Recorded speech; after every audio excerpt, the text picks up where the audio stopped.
Our story takes place in the city of Ebelstein, a place with a very medieval look. There lives an elderly man known to everyone as the Proud Old Man. Despite his name, he could only use one star magic and lived in the poor districts. The old man claimed to be an archmage, but was always irritated, and would even argue with children who were playing around. At that moment, a boy with white hair and red eyes was watching the grumpy old man. This young man then reveals that he learned to use magic from that old man. Apparently, there was no big reason for the boy to have become his apprentice. The old man just needed a follower to stroke his ego. Meanwhile, the young man needed knowledge to become stronger. The seasons then passed, and the boy's training continued without stopping. One day, the master watched his student practice with a blue aura around him. The white-haired boy concentrated and released a large amount of mana. Surprised by this, the old man wondered if the boy had already understood the flow of mana.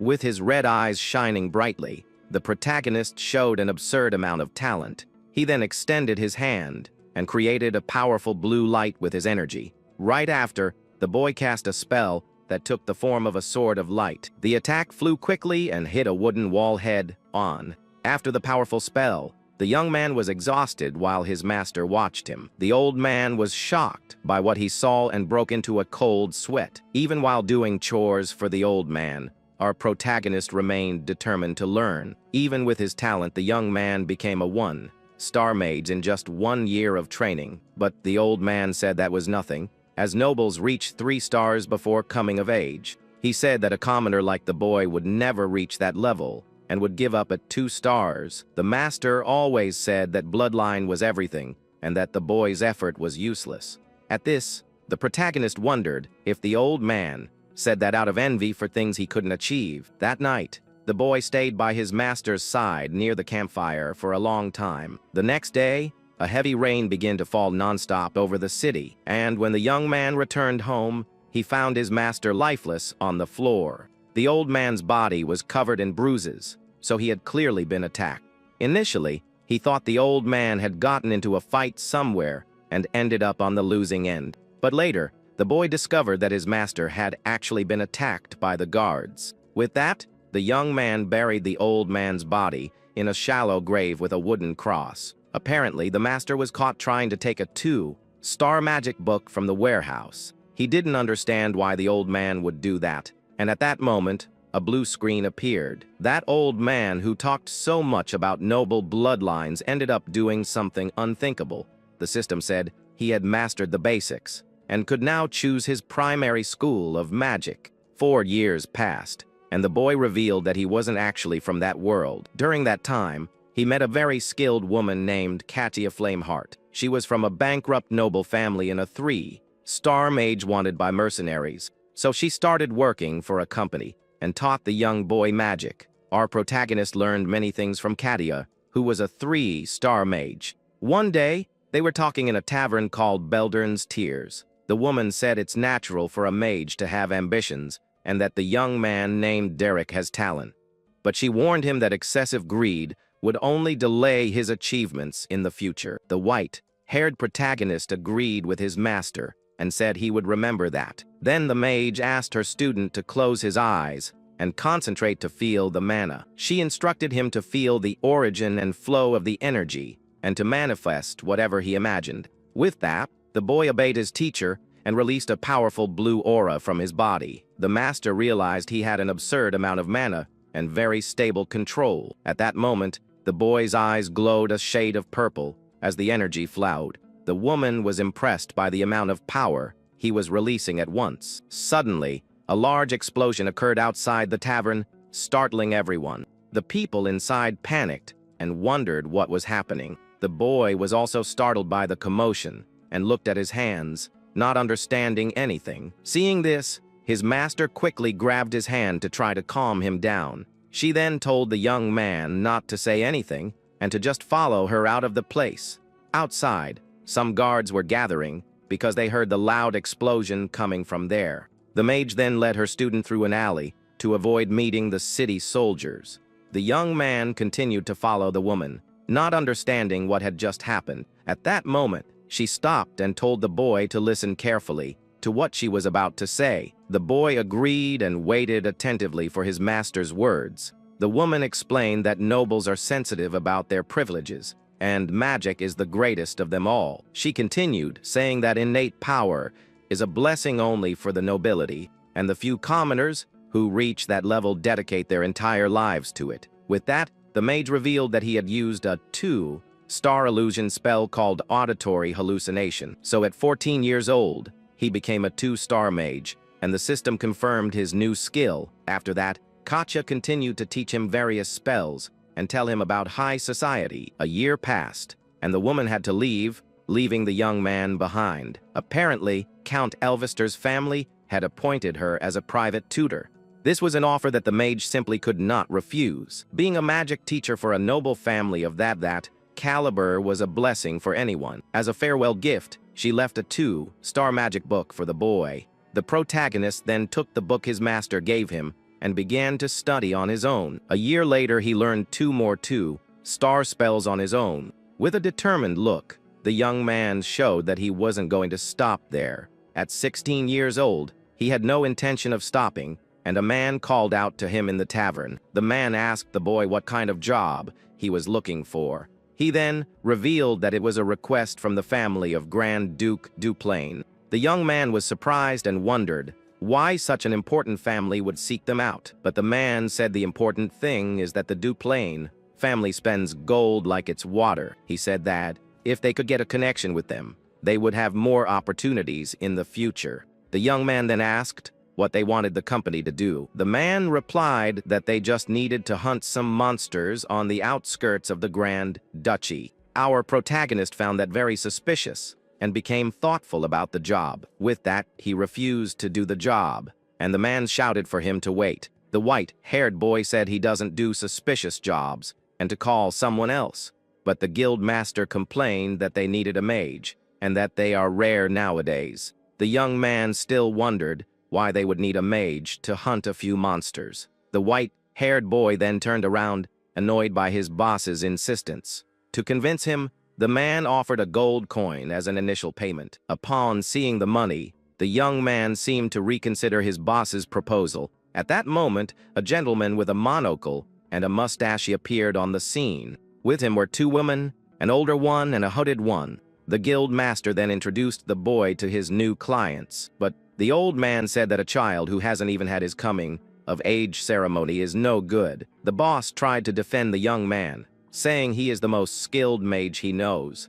Ignoring the man, the old man said they should leave because he wouldn't entrust the mission to a child. With that, the clients turned and started walking toward the tavern's exit. However, the hooded woman seemed to have other plans and looked back. She then approached the white-haired boy and called him over for a chat. They then departed for the Grand Duchy of Duplain to begin the mission. There, the young man began to face the goblins using his powerful magic. With his red eyes shining, he showed his determination in combat. He defeated the monsters with ease, and without showing any mercy, one of the goblins tried to attack the boy from behind with a makeshift axe. But the green creature's attack was no match for the young man's speed. With a cold look, the protagonist finished off the last monster of the horde. Afterward, he used an electric spell to take care of the monsters of bodies. With everything finished, the young man informed the official that the job was done.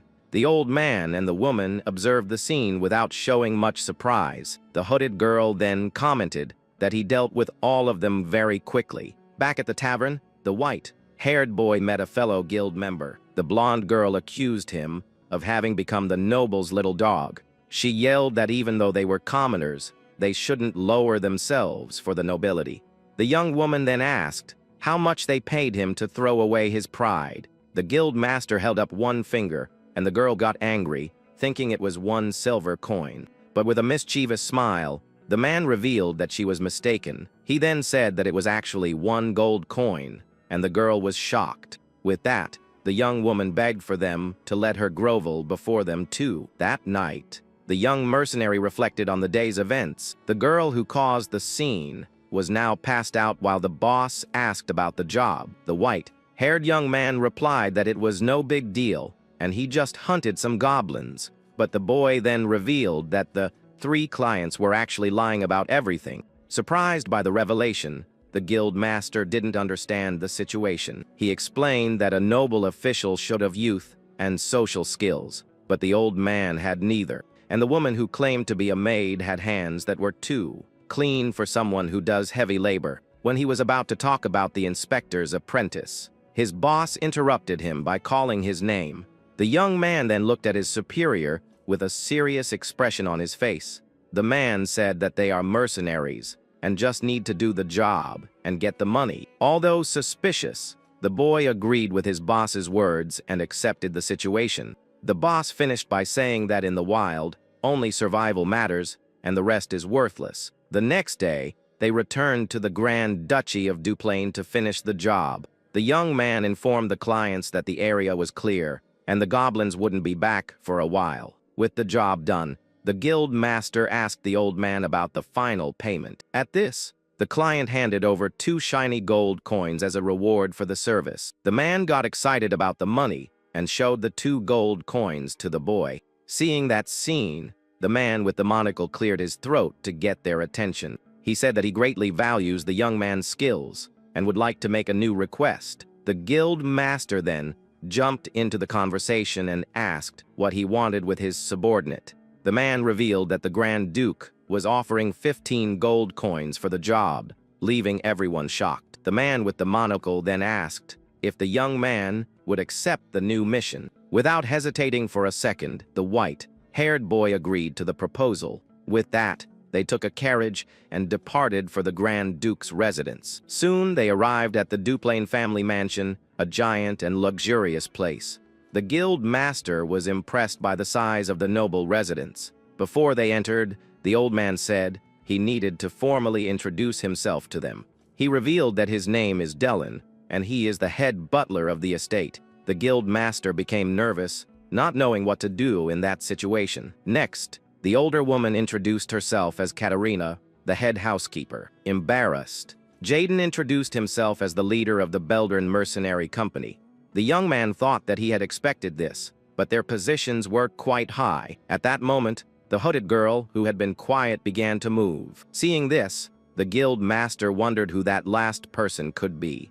The mysterious woman then removed her hood, revealing her face to everyone. Her long, dark hair swayed in the wind as she revealed herself. The protagonist watched the blue-eyed girl with a serious expression. She introduced herself as Azilin and said she wants to appoint the boy as her sister's tutor. The young man was shocked by the proposal and wondered if he had heard correctly. Inside the Duplain residence, a young man throws the door open and enters the office. He then storms into the office and yells at his father, named Valerian. The boy rushes in, catching the attention of his father and his blonde brother. The Grand Duke then tells his son Raig to carry himself with dignity in his presence. Annoyed, the young man says that the one who needs dignity is Diala, as he supports a maid. The young woman is crying desperately because this Diala person went too far and harmed her. The blonde brother then tells Raig to be quiet because they were in the middle of a conversation, but the young man ignores him and says that more than 10 servants have quit in the last month. He then asks how long his father will continue to ignore that troublemaker. The blonde brother stands up, annoyed with Raig's attitude, and shouts his name. Then the light-haired man tells his brother to stop making a scene and to leave. The dark-haired boy is silent for a moment with a serious expression. He says that even if Diala is useless, they still have Isulin for the future. Raig then states it's time to get rid of the troublesome girl, but the Grand Duke calmly takes off his glasses and says that's not his decision to make. The young man reveals that he has already found a monastery for her and that it would be better for the family. Furious at his son's words, the father forcefully grabs him by the head. In a swift move, the Grand Duke slams Raig's head onto his desk. With a threatening look, the man pins his son against the wooden desk. Even though he's hurt, the young man says that when the time comes, his father will have to decide. The Grand Duke stares at his son with a cold, threatening gaze after the altercation. Meanwhile, Isulin and our protagonist finally arrive in the main room. The girl then asks if the young mage has ever heard of her sister, Diala. With a mysterious smile, She says her sister isn't well known to the public.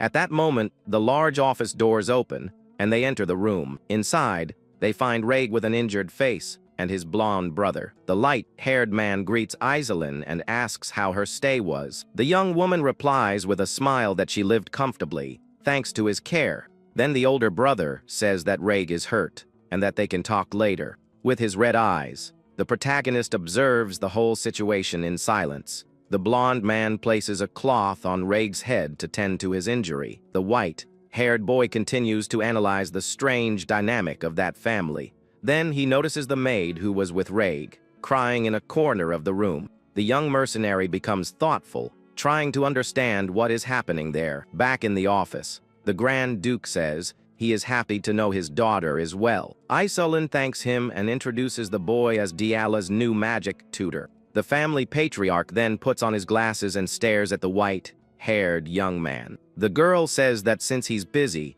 they will leave the room now. But before they leave, the Grand Duke tells the new magic tutor to stay behind. The protagonist turns around, not understanding what the nobleman wants to talk to him about. In the office, the atmosphere becomes tense as the Grand Duke and the young man stare at each other. Calmly, the head of the Duplain family begins to write on a piece of parchment at his desk. He then comments that the boy is very young and asks if he is 16 years old. The white-haired protagonist confirms his age to the nobleman with a simple yes. The man asks about his skills, and the young man says he uses 1-star magic. With a smirk, the Grand Duke starts to laugh at the boy's answer. He says that humility isn't always a virtue, and that he knows the young man is lying.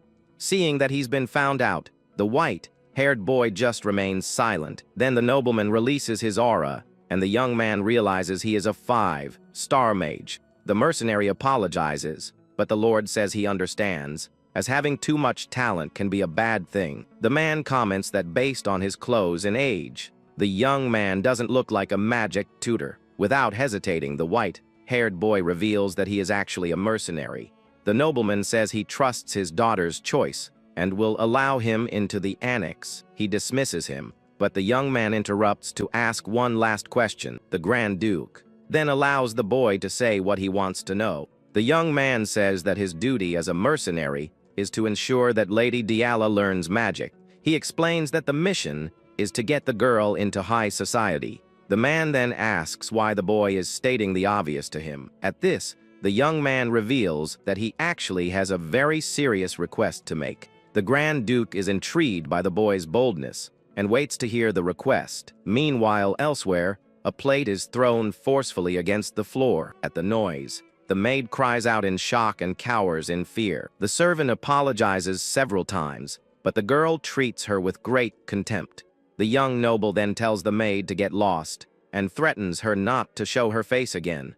In another room, the guild master asks Iselin why she chose that boy. He says many tutors would line up for this job, and it would be difficult for a commoner. The young woman reveals that she has already tried the most famous tutors, but they all gave up. She goes on to say that the young man's master was a bankrupt noble, so he learned a lot. Because of this, the girl believed he could guide her sister Diala with kindness. The man then laughs and says that Iselin needs to learn to read people better. He reminds her that the boy grew up on the streets and didn't survive on kindness alone. The young noble is surprised by the man's words and seems to rethink her choice. At that moment, our protagonist is guided down the hallway by a butler. The white-haired young man then approaches a large wooden door in the hallway. With that, he raises his hand to knock on the bedroom door. The boy then knocks twice on the door, waiting for a response from the other side. Receiving no answer, he just stands there silently for a moment. Seeing that no one was going to answer, the young mercenary decides to open the door himself. Upon entering the room, he greets the person sitting inside. He then introduces himself as Derek to the brown-haired girl sitting at the table. The blonde-haired girl, who reveals herself to be Diala, tells the young man to approach. Obeying the order, the white-haired boy walks toward the noblewoman. At that moment, the young woman gives a mischievous smile and seems to have a plan in mind. Suddenly, she throws something in the boy's face, who can't dodge in time. As a result, the young man is completely soaked with dirty, disgusting water. The girl then starts laughing and says she thought a sewer rat had come in. She humiliates him, saying that on second thought, he really does look like a sewer rat. The young noble then grabs a nearby chair to use for support. With it, she climbs onto a small table to be taller than the boy. Then the blonde dumps a bucket of dirty water on the new magic tutor's head. The mercenary just stands there in silence as the water runs down his face. The girl complains that she's out of water and regrets not being able to humiliate him more. But the young man lifts his head and stares at her with a cold, frightening gaze. Seeing that expression, the girl is shocked and speechless for a moment. Annoyed, she tries to kick him, but the boy grabs her leg tightly. The young man then kneels in front of the noblewoman, still holding her foot firmly. The girl gets angry for being touched and insults the white-haired mercenary. She then covers her nose and complains that he stinks because of the dirty water. Despite being humiliated, the young man continues to stare at the noblewoman without showing any emotion. The girl then leans on the table and seems to prepare to continue the humiliation. The noblewoman continues the humiliation and tells the sewer rat to know his place. We then return to the young man's conversation with the Grand Duke in his office. The head of the Duplain family was looking out the window while thinking about the situation. With a serious expression, the older man listened to the mercenary's words.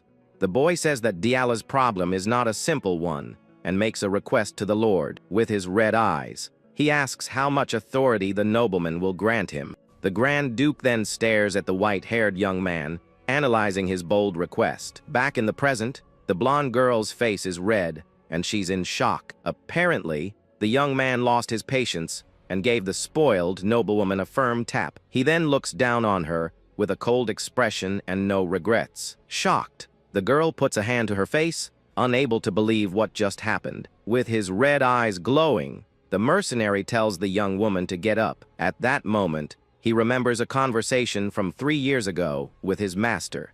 Back then, he had asked Katia what to do with a very stubborn student. The mage replied that she would try to understand and embrace that type of student, but the boy finds the answer too idealistic and asks about the worst cases. The master explains that if communication fails, a different starting point is needed. With a serious look, she reveals that the method is to simply use fear to your advantage. Back in the room, Diallo is still on the floor, completely frightened by his actions. The young man then tells her to treat others with respect and to get up now. The spoiled noble then pushes herself up from the floor to try and stand after the lesson. Full of anger, she throws herself at the young mercenary, trying to fight back. The girl yells that a commoner like him has no right to touch a noblewoman, but the boy loses his patience completely and gives the young woman another tap to quiet her down. He then says he won't have to repeat himself twice for her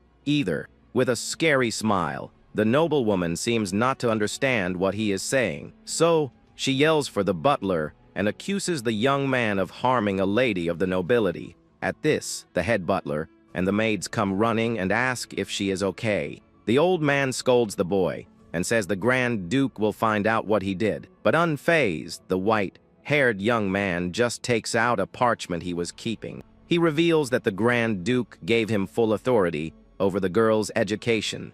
The butler takes the document and is shocked to see the family's official seal on the paper. The young noblewoman is also surprised and doesn't understand what is happening. That night, the Duplain mansion seemed calm, but the commotion wasn't over yet. The blonde brother, Valerian, runs through the halls with Reg, who is trying to calm him down. He then bursts into one of the rooms, yelling and calling for the mercenary he hired. Inside, the white-haired young man was calmly reading a book in bed. Valerian yells, asking how he dares to lay a hand on Diala, but Reg holds him back forcefully. Calmly, the tutor replies that it was something permitted by the Grand Duke himself. Reg then tells his brother that their father allowed it, and that he is a guest of Aizelin's. Valerian then tells the young man to come with him, and tells Reg to stay out of it. The dark-haired brother says that Diala needed a lesson, and that Valerian won't overdo it. At this, The protagonist watches the two brothers with a serious expression on his face. Reg wonders why his blonde brother protects that hopeless girl so much. In a dark room, a few old dolls are sitting on the floor near the door. Valerian then invites the young man to enter his sister Diala's old room. He explains that this was her room in the main house, and it has been untouched ever since. The white-haired protagonist observes an unfinished painting on an easel. The nobleman reveals that his sister loved to draw and looked adorable showing off her work, but he says that she never finished a drawing and always left a blank space. Valerian apologizes for getting worked up earlier, and the young man tells him not to worry. The mercenary then asks why he brought him to that room full of paintings. The blonde-haired man wanted to show that Diala didn't deserve to be looked down on like that. He says she became obsessed with her bloodline and ended up being sent to the annex. Now Valerian wants to prevent them from sending her to a monastery and picks up some books. With that, the older brother begs the young man to save his sister Diala, but the protagonist notices something in the books and asks the nobleman to wait a moment. He says that based on the notes in the margins, the girl hasn't completely given up on magic. The young man asks if those are books from the School of Regulations, and Valerian confirms. The mercenary becomes thoughtful with the new discovery and seems to have a plan in mind.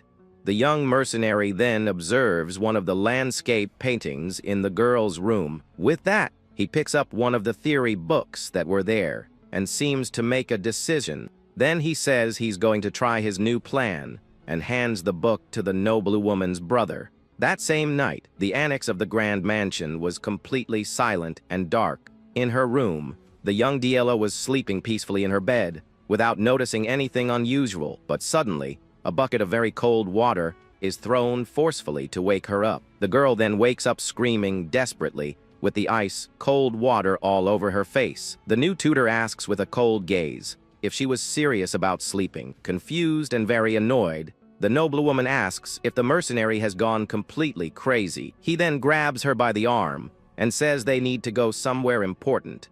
The boy drags her down the hall as she yells for the servants to stop him.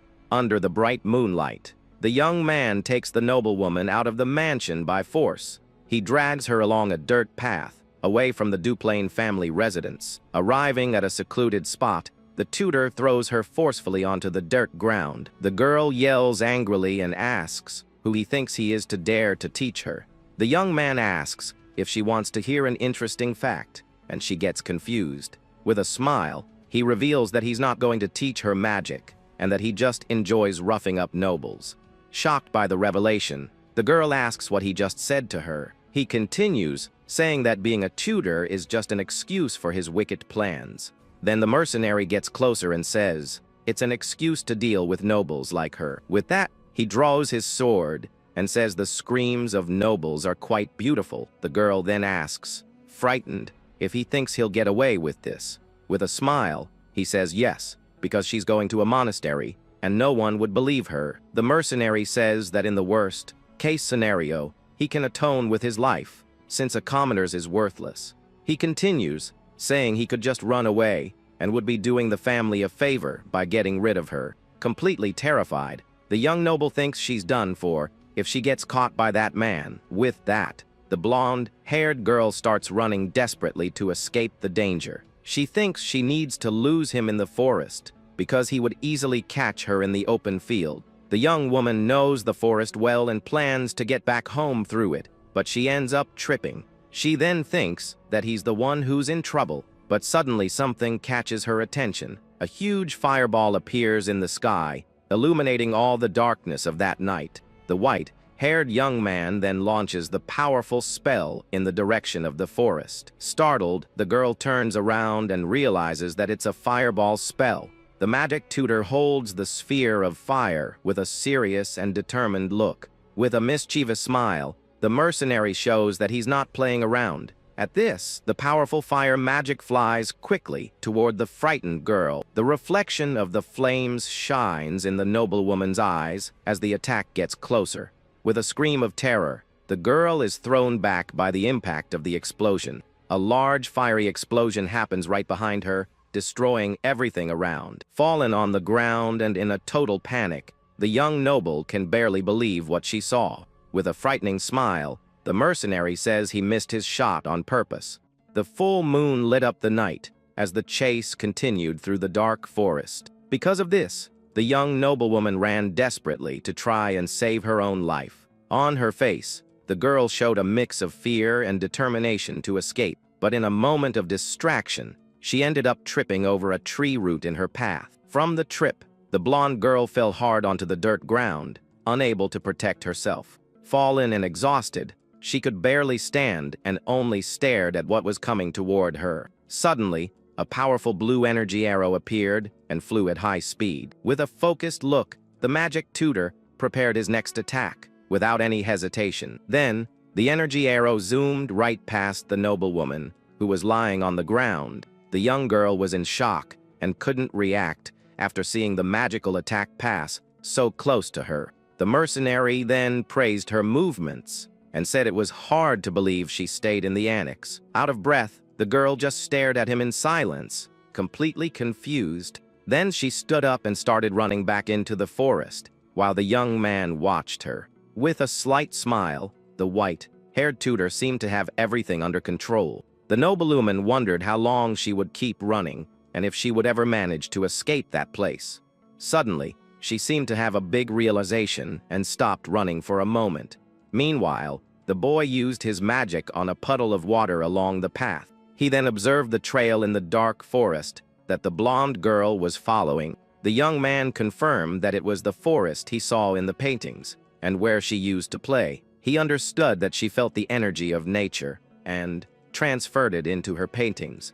With his red eyes glowing, he seemed to have understood exactly what was happening. Then, the girl got tired of running and threw a stone at the mercenary's head. But the white-haired young man just calmly drew his sword to defend himself. With a quick motion, he cut the stone in half with no trouble at all. The noblewoman was then in shock and totally frightened by the tutor's skill. He praised her attitude for trying to fight back and said it wasn't an easy decision to make. Exhausted, the girl fell to the ground gasping for air, with no strength left to keep fighting. With a cold look, the young man said it seemed she had no more energy to run. He then pointed his sword at the noblewoman and asked if she had any last words. But with a smile, the girl didn't seem to care much about his threat. She challenged him and said she wouldn't lower herself like commoners would in that situation. The mercenary then asked why she was so obsessed with her noble lineage. The blonde young woman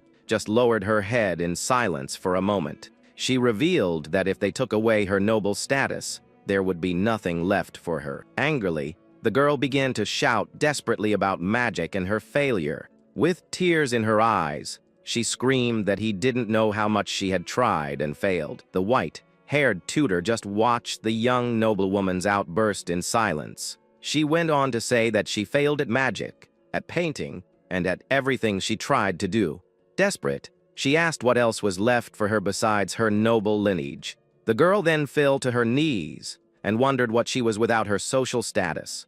The white-haired tutor just watched her in silence, processing her entire outburst. Then he summoned a blue energy sword and prepared for the next step of his plan. With tears in her eyes, the young noblewoman seemed to have accepted her tragic end. The mercenary then raised his blade and said he had heard everything she had to say. Terrified and with a red face, the girl said her goodbyes, waiting for the end. With a quick movement, the white-haired boy swung his energy sword. The noblewoman then closed her eyes tightly while waiting for the tutor's final blow. She kept her eyes closed, not knowing what was about to happen to her. Suddenly, the mercenary's blade created massive ice crystals all around her.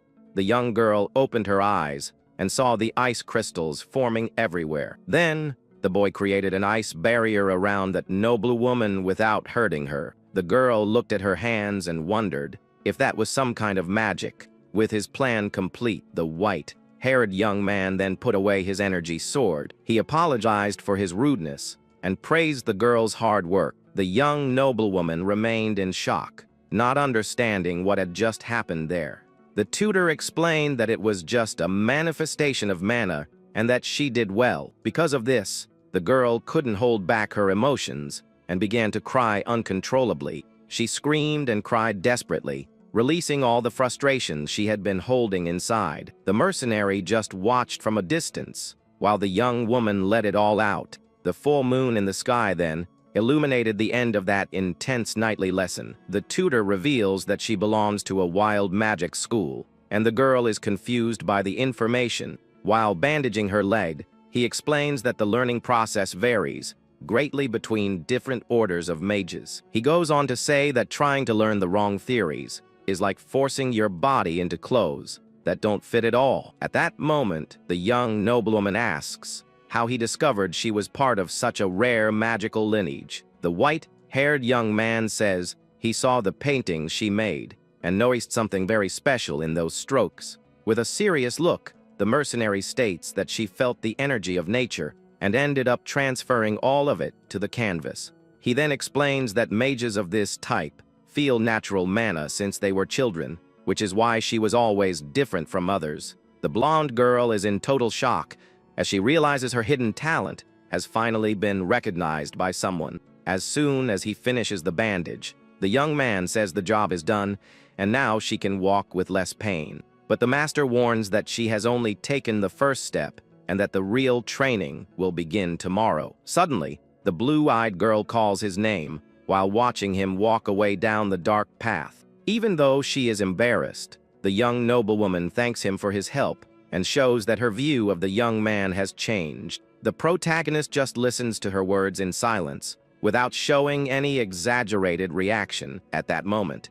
With that, the two begin to walk back to the mansion, while the starry night covers the entire forest. During the walk, he comments on the sunset painting and says it was a complete work of art. The next morning, sunlight enters through the bedroom window and lights up the entire luxurious room of the residence. Young, Dieela wakes up determined and sits on the bed, ready to test what she learned from her new master. Then the girl extends her hand and begins to focus a small amount of blue energy between her fingers. With an intense glow in her eyes, she tries to manifest her power naturally, just as she was instructed before. However, the magic ends up failing and turns only into smoke, leaving the little noblewoman quite irritated with the result. A maid carries a bucket of water while walking peacefully through the luxurious hallway of the mansion.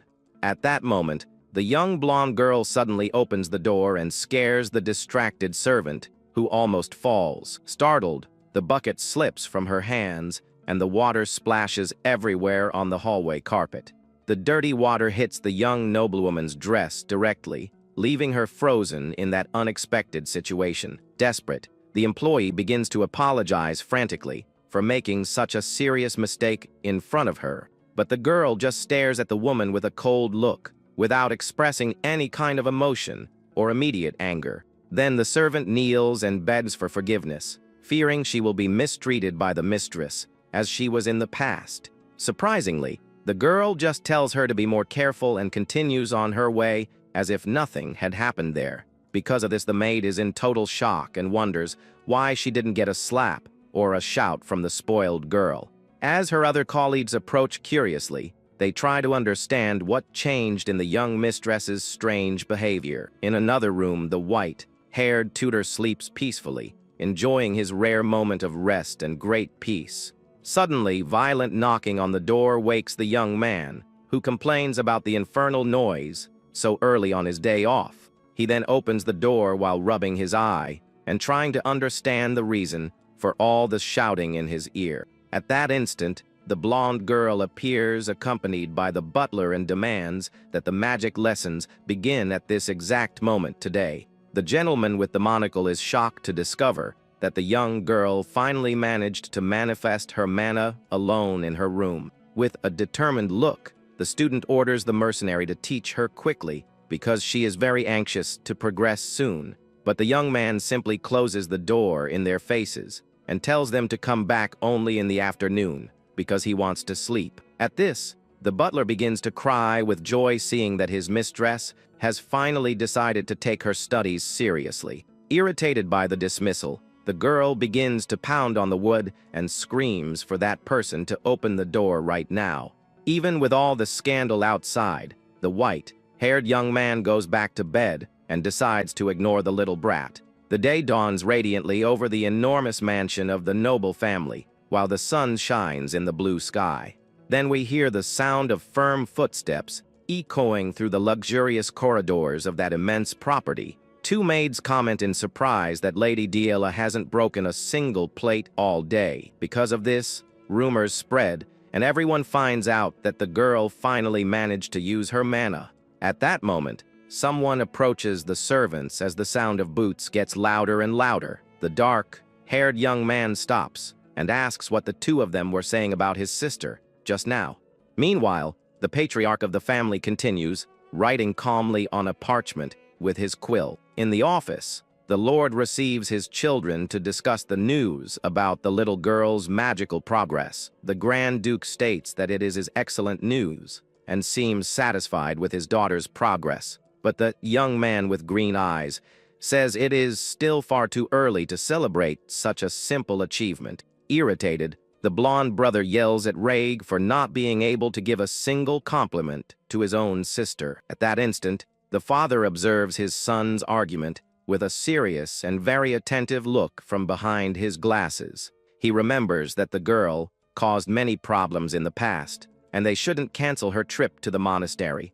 The leader of the house continues his task in silence, while weighing the future of that troubled child. Time passes and the sun remains strong, illuminating every corner of that vast medieval kingdom. Inside the room, the noblewoman appears, sitting with her back turned, and seems to be pouting very much about something. Then the white-haired mercenary enters the place and asks if the girl is pouting for some reason. At this, the blonde girl replies that she isn't just pouting, but is actually very angry about everything that is happening. The young man scratches his head and states that acting like a spoiled child won't help anything in that situation, but the little girl screams again, saying it's not a tantrum, and reaffirms that her feeling is one of pure hatred. With that, the white-haired young man says that throwing a tantrum is useless, and everything needs to happen in the correct order to work. But the blonde girl screams in anger and states that she isn't having a fit, but is showing that she is very irritated with him at this moment. The mercenary then stares at her with a serious and cold look while maintaining his calm posture in the face of the girl's revolt. He then says he's going to call it a tantrum anyway, and leaves the little noblewoman totally speechless with his mockery. At that moment, the red-eyed young man places his hand on the chair as he prepares to give an important lesson. With that, he explains from his own experience that using too much mana at once can cause total exhaustion in a mage's body. He goes on to say that resting is just as important as training, but the girl seems to find that talk very boring and tedious. Noticing her discouragement, the teacher asks if she prefers a much less boring method to learn things now. Then he remembers when he used flames and his sword to scare the young girl and show who really calls the shots there. Remembering that moment of pure terror, the noblewoman begins to break into a cold sweat and feels a chill run through her entire body. She quickly changes her attitude and says she doesn't need anything radical and prefers to continue with the normal method instead. With that, the master begins to explain that after mastering the flow of energy, learning 1 star spells will be very easy for her. He reveals that the wild school has no strict rules and focuses on freedom, being perfect for those who learn on their own. The young man states that this style fits her personality very well, and this leaves the blonde girl quite curious at the sudden compliment. At this, the tutor explains that her free spirit has a great synergy with this type of magic, and her noble blood helps a lot. The girl remains silent for a brief moment, while processing those kind words she had never heard from anyone before. With red cheeks, she wonders if she really possesses some special talent for the mystical arts at that moment. The young man confirms that creating an ice wall on the first try proves her potential, and she asks if she is a true genius. But he soon warns that there is a huge difference between having talent and being a real genius, and the conversation continues through the window. Meanwhile, outside, the dark-haired brother watches everything while hidden and listens to the dialogue between the two in the room. At that moment, the dark white-haired young man grumbles irritably as he realizes his sister is actually progressing and shows great dissatisfaction. The next day, the sun shines intensely over the enormous mansion, while the heavy training routine continues non-stop across the entire property. With that, the girl runs to the room and tells her master that she can manifest the power but cannot control the direction of the spell. Soon after, she interrupts him during his meal and complains that she tried to use the ice element, but the sensation was very strange and different from what was expected. On another day, the little noblewoman continues chasing the tutor through the corridors and screams that she feels the energy flowing but in a totally wrong way. During sunset, the blonde girl finally finds the mercenary resting near a tree and asks what he is doing there alone. Irritated, the girl complains that he should be near the annex and asks if the young man thinks her father gave him the book just so he could be lazy. Very calmly, the white-haired young man replies that the Grand Duke lent him the material precisely so that he could study in peace. But the girl ignores the answer and states that she finally managed to make the mana flow work and asks him to check the result quickly. Meanwhile, the blonde brother named Valerian observes the view from his office window and seems to be thoughtful about the family's direction. At that moment, the doors open and the white-haired tutor enters the room, answering the urgent call of the future patriarch of the noble house. The nobleman greets the guest and asks him to sit down because the two of them need to have a very serious conversation about recent events. Sitting face to face, the blonde man asks how his sister's performance is and shows great concern for the little girl's behavior. Honestly, the protagonist states that she has progressed quite a bit, but it will still take some time until she can master basic spells. At this, the older brother reveals that their mother will soon return from a trip and warns that the atmosphere in the mansion will change drastically. He warns that the matriarch is a difficult person and that many nobles do not accept seeing a commoner occupying such an important position in the residence. With an attentive look, the mercenary says he will remember this important warning and asks if there is anything else the blonde man wants to say. The future patriarch remains silent for a brief moment while he seems to choose the right words to conclude his reasoning with the young man. He then stands up and explains that his mission as successor is to protect all family members and always be sincere with each of them. But the blonde man sighs and comments that understanding the human heart is a very complex task, and that reality is never as simple as it seems.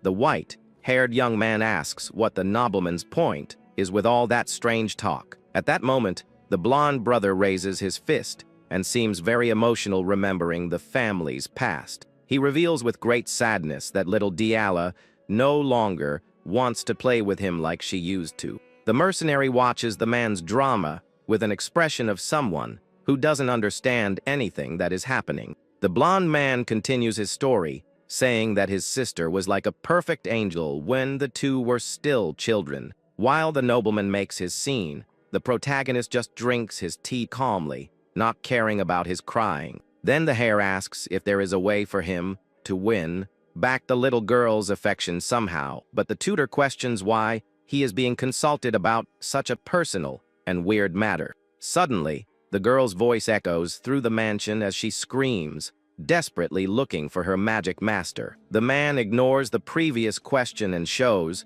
that he learned to make handmade dolls with one of the house servants. He displays a very creepy-looking toy and asks what the young man thinks of that strange work of art. Upon seeing the bizarre object, the protagonist asks if the nobleman is trying to cast a curse on someone now. Upset with the response, the blonde man begins to cry and becomes very sensitive to the mercenary's harsh criticism. With that, the scene changes to the outside of the luxurious residence under a very clear blue sky that day. An elegant woman appears in the main hall and states that she has heard very good things about the white-haired young man. With a smirk, she comments that they managed to hire a very capable magic master for the noble family.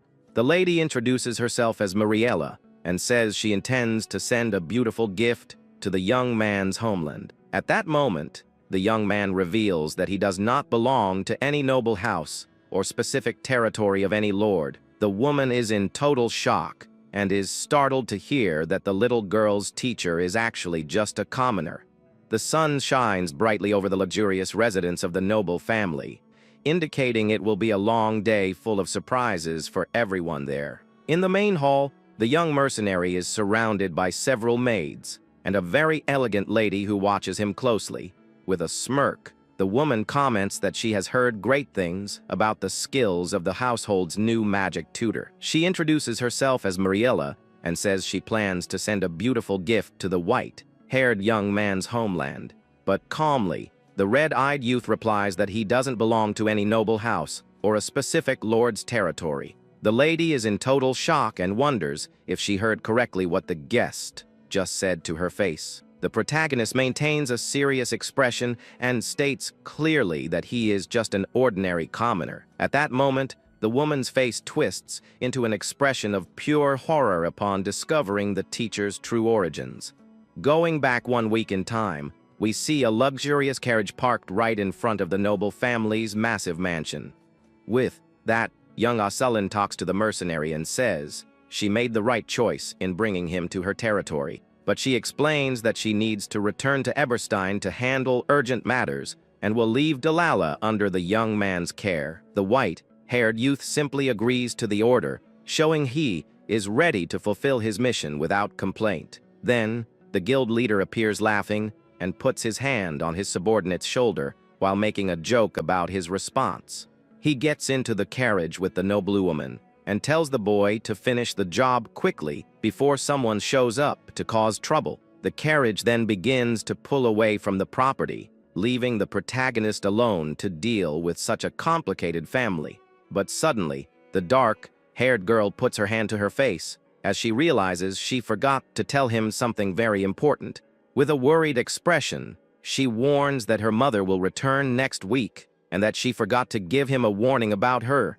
The bearded man asks if the family's matriarch is someone who truly needs such a serious and urgent formal warning. At that moment, the scene focuses on the luxurious details of the mansion's ceiling as tension gradually begins to rise in the room. With that, the noblewoman describes her own mother as a true embodiment of terror that no one would want to cross paths with. Marella gets furious and shouts, asking if a commoner is really her youngest daughter's instructor. The patriarch remains calm and asks his wife to lower her voice while he continues holding his quill. But the lady continues screaming in desperation, saying the little blonde girl is the most precious daughter of that entire noble lineage. At that moment, the Grand Duke takes off his glasses and confesses that he also doesn't like placing ordinary people in such important positions. The lady then recalls that all the other noble teachers gave up, but questions how they chose someone from the mercenary underworld. The Lord then explains that finding good tutors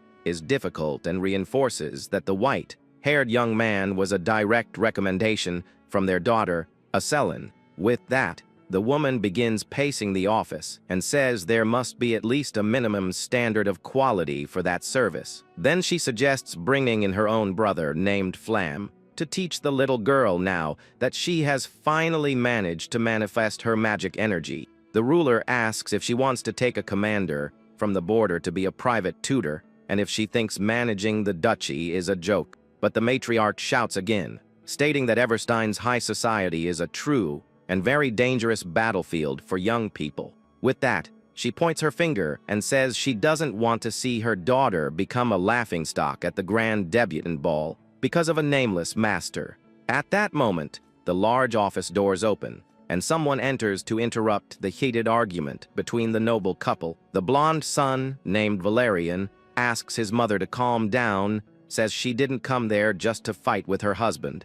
But the matriarch tells the boy to step aside and states that the matter is not something that can be easily ignored by anyone there. Then, the other brother, named Reg, questions if the real issue isn't whether that commoner has the talent to be Diala's instructor. He walks slowly while the two watch him closely, waiting for his next words regarding the white-haired mercenary. The dark-haired young man says that having a commoner as a tutor is strange, but if he has the necessary skills, it wouldn't be a big problem. With that, the young man asks his father to let him test the mercenary personally and suggests they face each other in a magic duel. But the patriarch tells his son not to bother and states with full certainty that the white-haired young man is indeed very powerful and capable. At that moment, the green-eyed brother falls silent and stares at his father with a serious expression upon hearing that unexpected praise for the commoner. At that moment, the dark-haired young man suggests they test his sister's skills instead of just focusing on the mercenary. With that, the blonde brother becomes confused and looks at his relative, not understanding the real goal of this unexpected new challenge. Then the young man explains that if the master is truly good at what he does, the little blonde girl should have made incredible progress in a short time. While the head of the house remains silent, he seems to seriously consider the proposal to see his youngest daughter's performance on the battlefield. Then, the green-eyed youth begins to leave the area while his older brother tries to call him back to continue the conversation in the office. But Valerian questions him about what he intends to do by proposing a magic duel against a child who is still so inexperienced.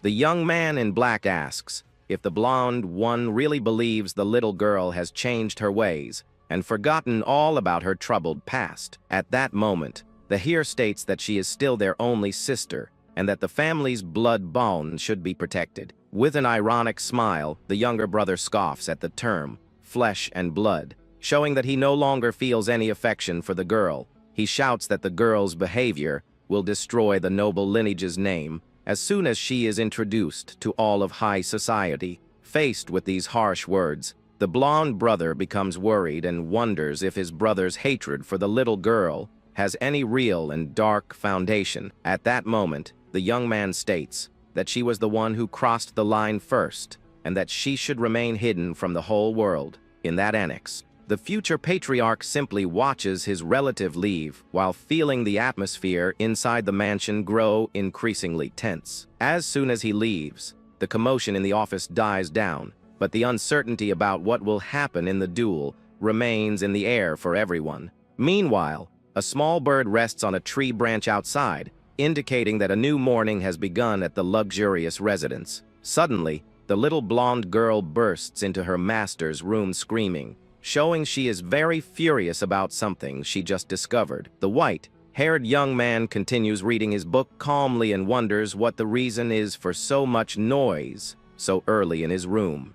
Then she throws an official scroll over the pages the young man was reading to get his magic tutor's full attention. With a determined look, the little girl states that if she loses this magic duel, the mercenary will be immediately fired from his position at the mansion. Despite the threat, the young man says he already heard that the opponent is an experienced one-star mage and that the fight will be difficult for her. The girl gets furious and shouts that the young man will be fired if he doesn't take that challenge seriously.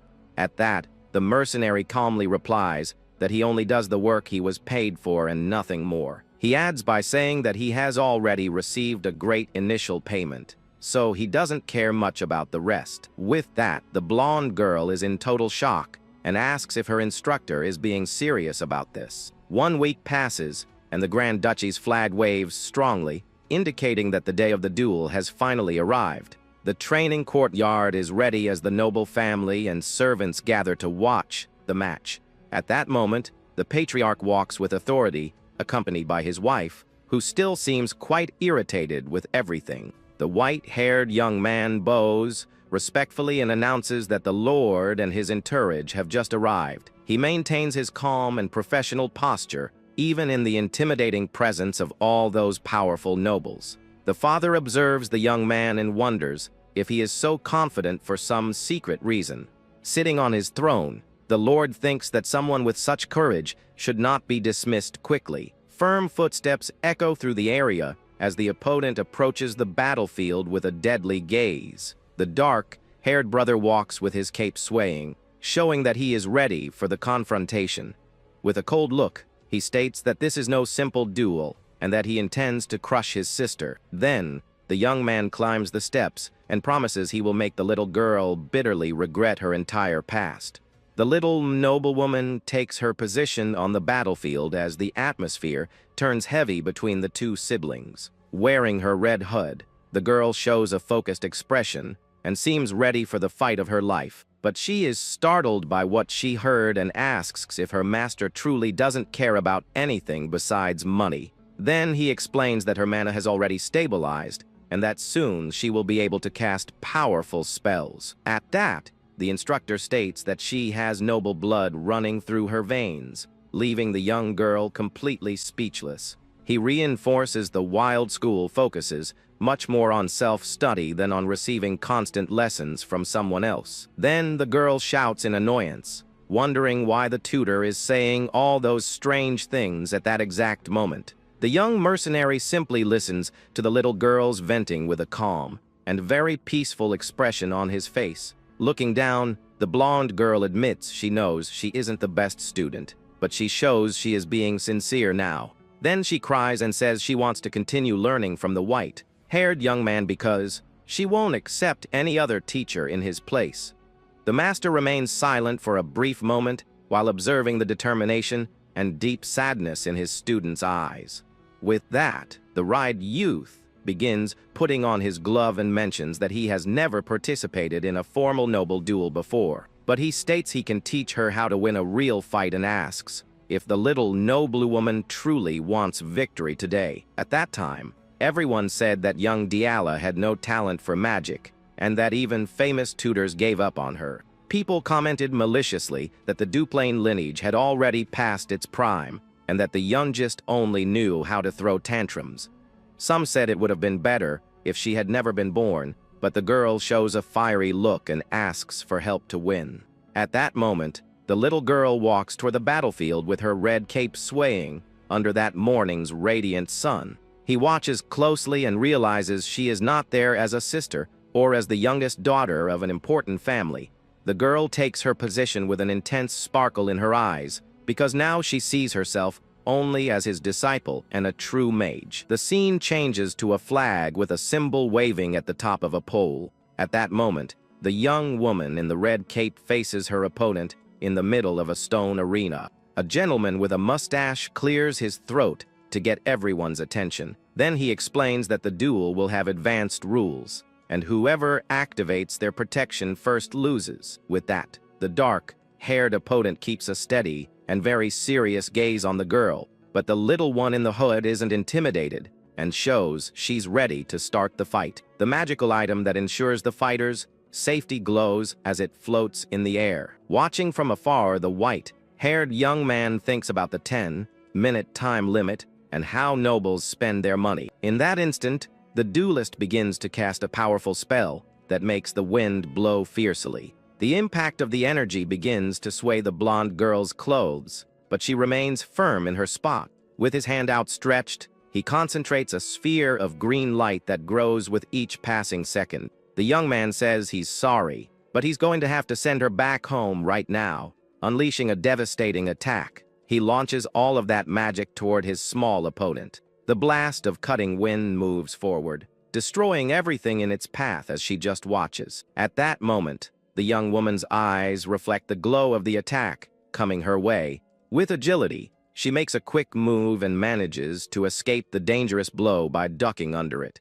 The enemy is completely surprised by her speed and wonders how she dared to do that. Even though he's annoyed, he continues his quick movements, trying to hit the girl no matter what. Then, the little one moves like a blur and dodges all of his advances with extreme ease. Maintaining full focus, the little blonde shows that she won't be defeated so easily in this fight. The white-haired young man analyzes the fight and says she's using too much mana to control her spells. Meanwhile, the blast of wind hits an ice barrier, which shatters on impact. The girl in the red hood had raised a huge wall of ice to protect herself from the attack, but her enemy scoffs at her, saying that isn't a real spell, just raw mana. With that, he prepares another, even stronger blow, stating that cheat tricks can be crushed. Then the young man challenges the little blonde to try and stop this new attack that's coming with full force. The little one stays behind her ice barrier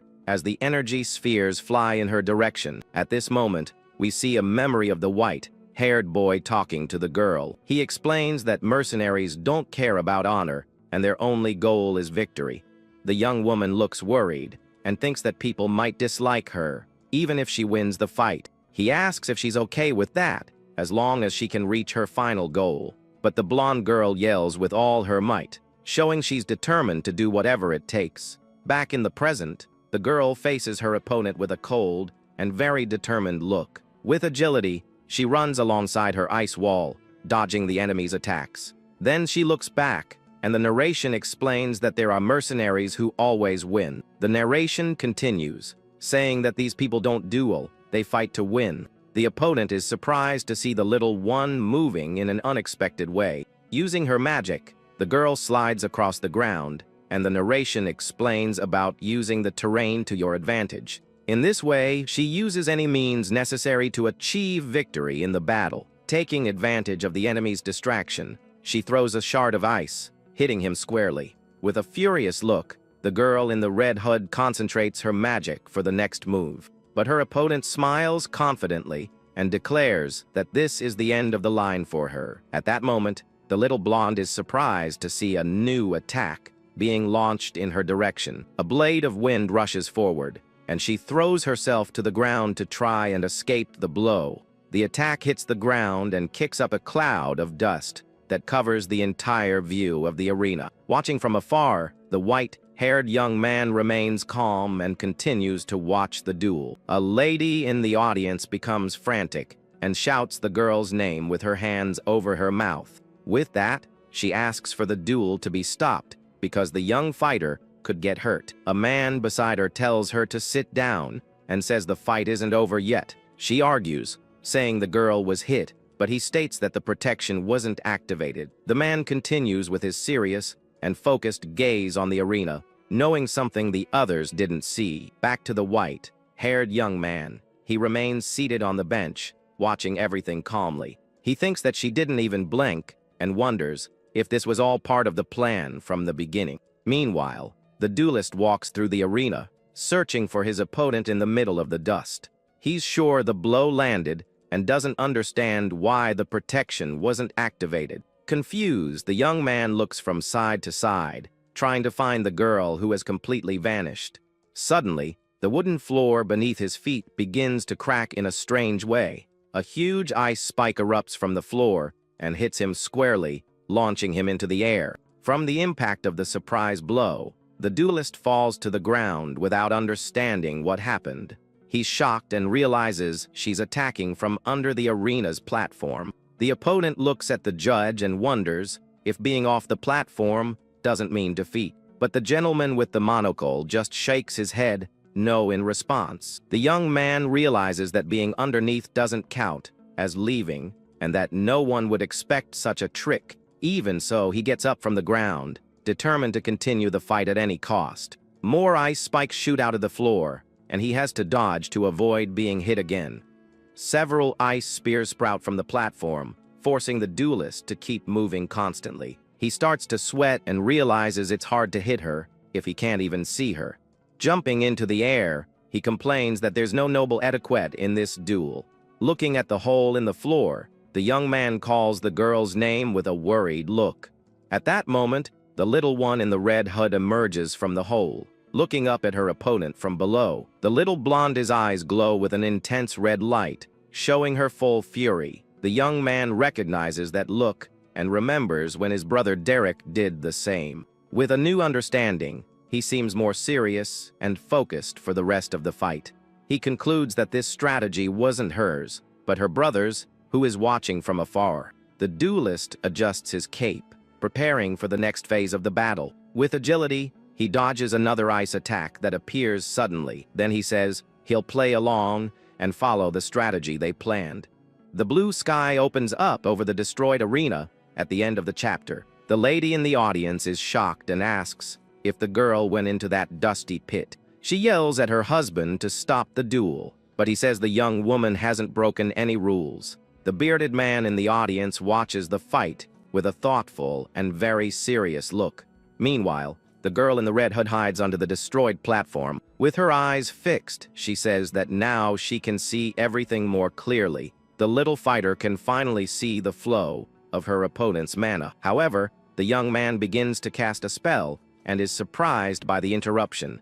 An ice spike hits the floor near him and throws him off balance for a brief moment. He's furious because she breaks the floor every time he tries to cast a spell, and he can't lose. With a drop of sweat running down, he concentrates to think of a new plan of attack. From above, we see the fighter alone in the destroyed arena near the fallen flag on the ground. The girl notices that the flow of mana has stopped and suspects he's up to something. She gets ready and thinks she'll attack him as soon as he starts to cast the next spell. Seeing the scene, the judge gets startled and tries to get the young master's attention in the middle of the arena. The young man surprises everyone by jumping and balancing on top of the flagpole. He knows that from this distance, she can't react in time, but casting a spell from there is impossible. So the young man decides there's only one way to win and concentrates his blue energy. He's going to destroy the entire platform without needing an incantation for it. The white-haired brother watches the scene with a serious and very focused look. With a blue energy explosion, the wooden platform begins to fall apart. The force of the attack is so great that the flagpole breaks at its base. With that, the young man starts to fall along with the pole that couldn't handle the power. The entire arena goes up in a gigantic explosion that kicks up a lot of dust. Frantic, the lady in the audience shouts the young man's name, her face full of worry. Amidst the smoke, the young fighter manages to land safely on the ground. With a sharp gaze, he focuses on a specific point in the middle of all the confusion. The silhouette of the little one in the red hood runs at high speed through the dust. Then, Reg prepares a blue magic arrow and aims it in the direction of his opponent. With a quick move, he fires the energy projectile, which cuts through the air like a bolt of lightning. The girl's eye reflects the glow of the arrow approaching her dangerously, but the little blonde holds out her hand and manages to stop the magic attack at the last second. The palm of her hand glows intensely as she holds the energy with ease. With her hair flying, she maintains her serious expression, completely focused on the battle. The arrow transforms into a shovel of bright blue energy under the girl's control. Then, she redirects the attack and sends the shovel back to its original owner. The little one runs right behind her counter, attack to put even more pressure on the enemy.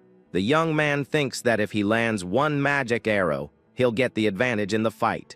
But the young woman jumps into the air and lands a powerful kick right in the opponent's chest.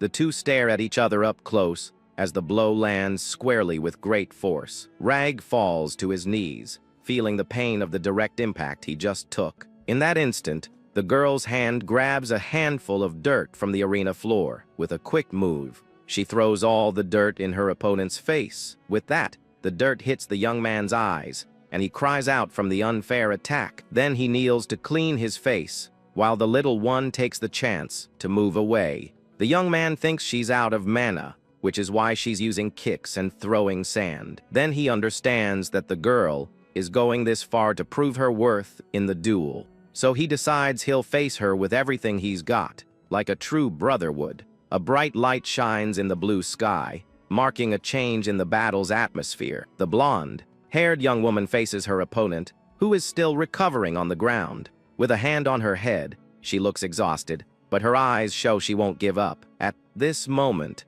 a little bit of blood trickles from the corner of the little fighter's mouth. We see a drop fall, and the scene changes to a memory about using magic. A voice explains that mana is like paint, and a spell is the brush used to paint with it. The white-haired young man teaches that with the brush, you gather the paint and create an image. Then the red-eyed young man concludes his lesson by saying that this is what they call magic. The little one's eyes sparkle, amazed by her master's explanation. Under the starry sky, the boy shows her the power of mana flowing in the air. Back in the present, the little blonde closes her eyes and seems to find new strength. She remembers that mana is paint, and a spell is the brush as a blue aura surrounds her. With that, the young woman begins to feel the mana stirring at her fingertips. The blue energy glows brightly in her hand as she prepares for the attack.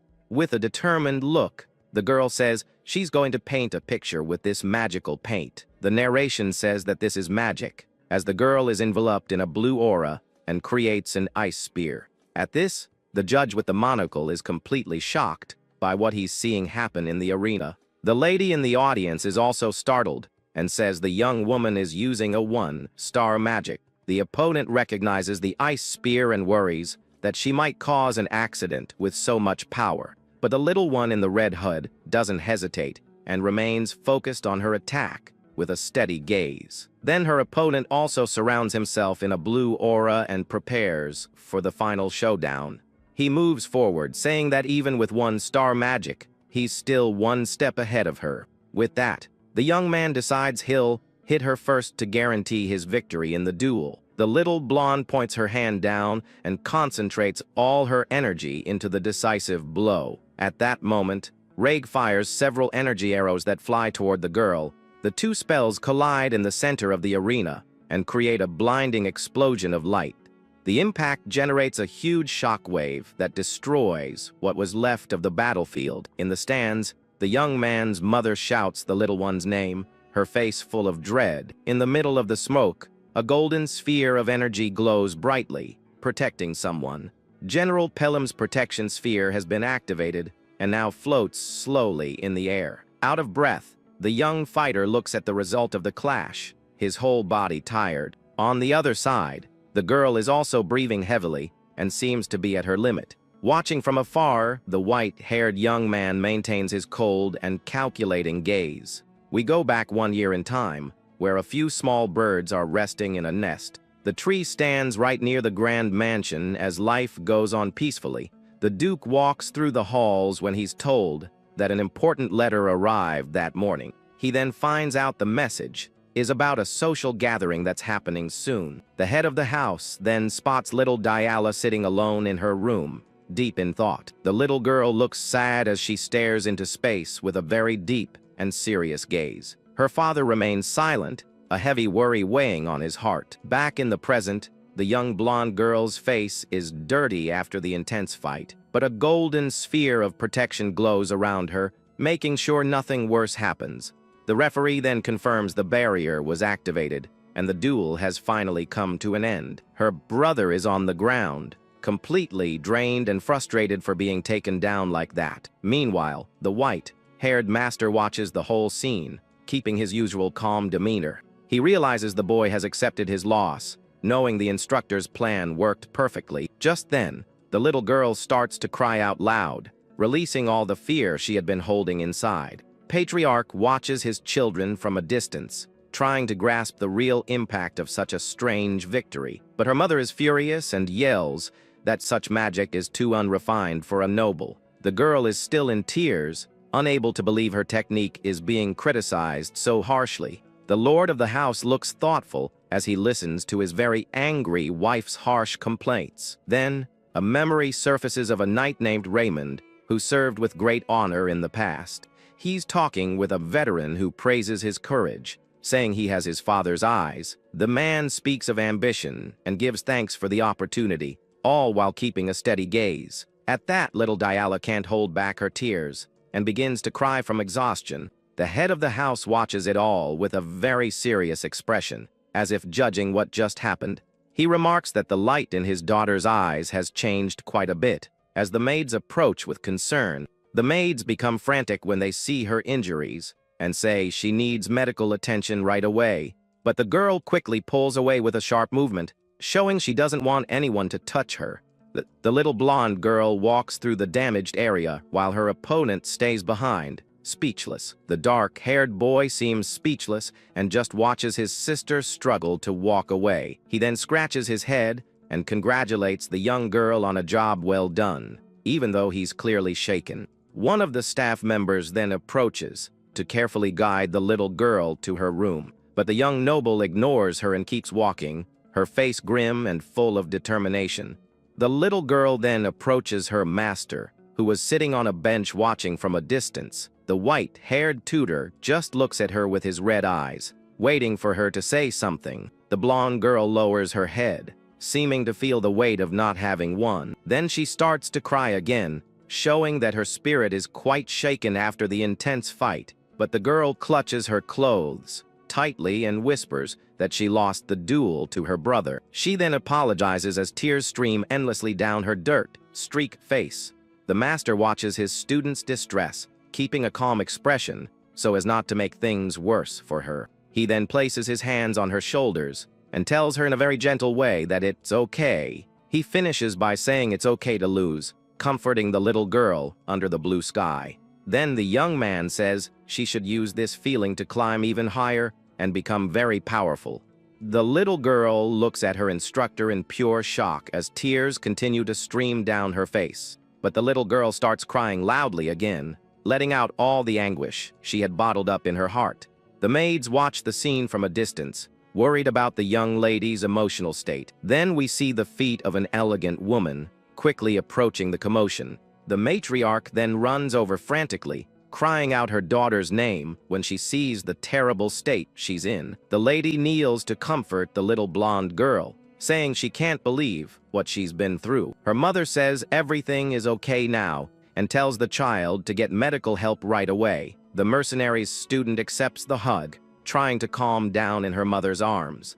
The maids then begin to lead the girl away from the courtyard so she can rest. The woman then wipes her face with a handkerchief, seeming to hold a deep resentment for what she's witnessed. But the protagonist just turns his back and begins to walk away with his usual cold demeanor. Then the noblewoman's firm footsteps echo, showing she isn't going to let this go. The red-eyed young man notices something is off and wonders what's about to happen. The matriarch then yells furiously, calling the young man common trash and questioning his actions. She then strikes the instructor hard across the face, making it clear she won't be challenged. The woman then grabs his clothes in a rage, saying he has tainted her family's purity, but the young man takes the blow in silence, keeping a serious expression even while being berated. She then yells about dignity, saying there are values a commoner like him could never understand. The lady then calls for her husband,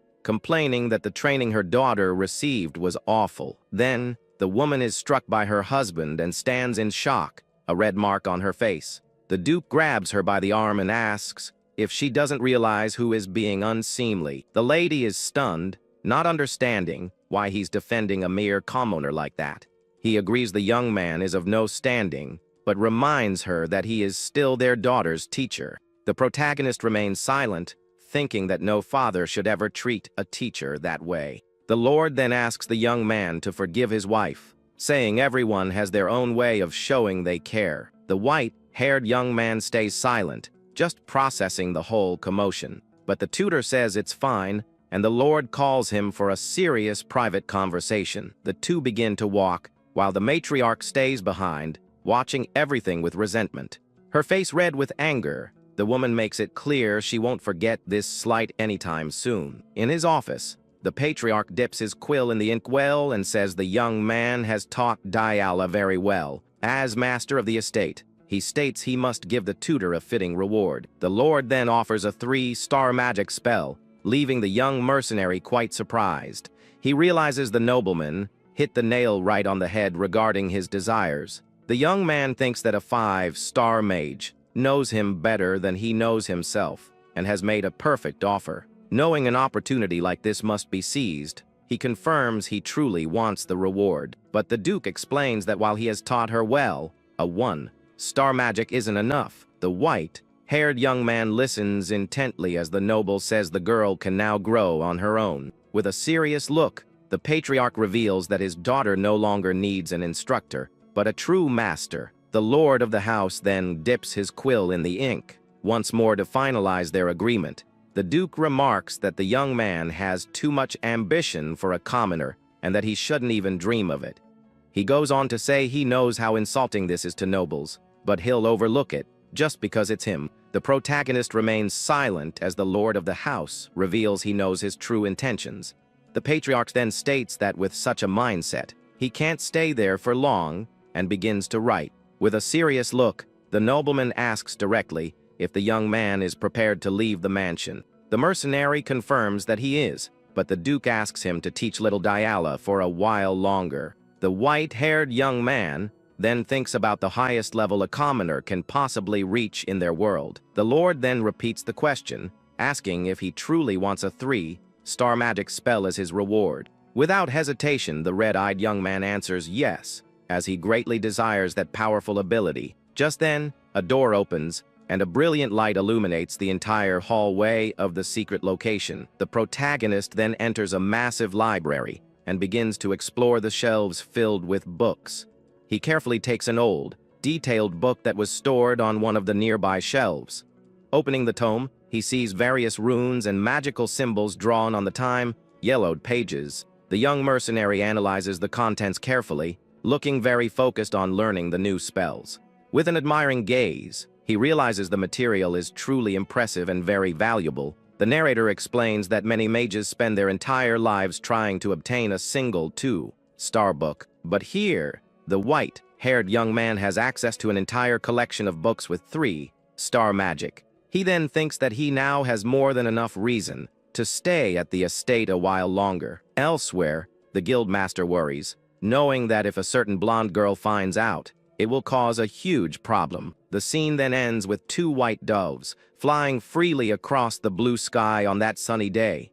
With a proud smile, the little noble girl brags that she is now a 1-star mage. The white-haired tutor agrees half-heartedly while reading a book, saying she can be called that. The girl is furious at his lack of enthusiasm, but the young man retorts that the achievement wasn't hers. She then complains that it's not easy, and he notes that she seems to have recovered well over the last 3 days. The master then teases her, reminding her that she was crying her eyes out before, leaving her completely embarrassed. With that, the little blonde girl denies everything, yelling that she wasn't crying, it was just a speck of dust in her eye. The young noble pouts and complains that she thought she'd be kicked out and that her father took a long time to announce his decision. The instructor then suggests starting the lesson, saying that since she's growing fast, she'll learn other spells soon. The girl looks at him with a mischievous smile and asks what he meant by the word fast. He explains that her growth is unusual,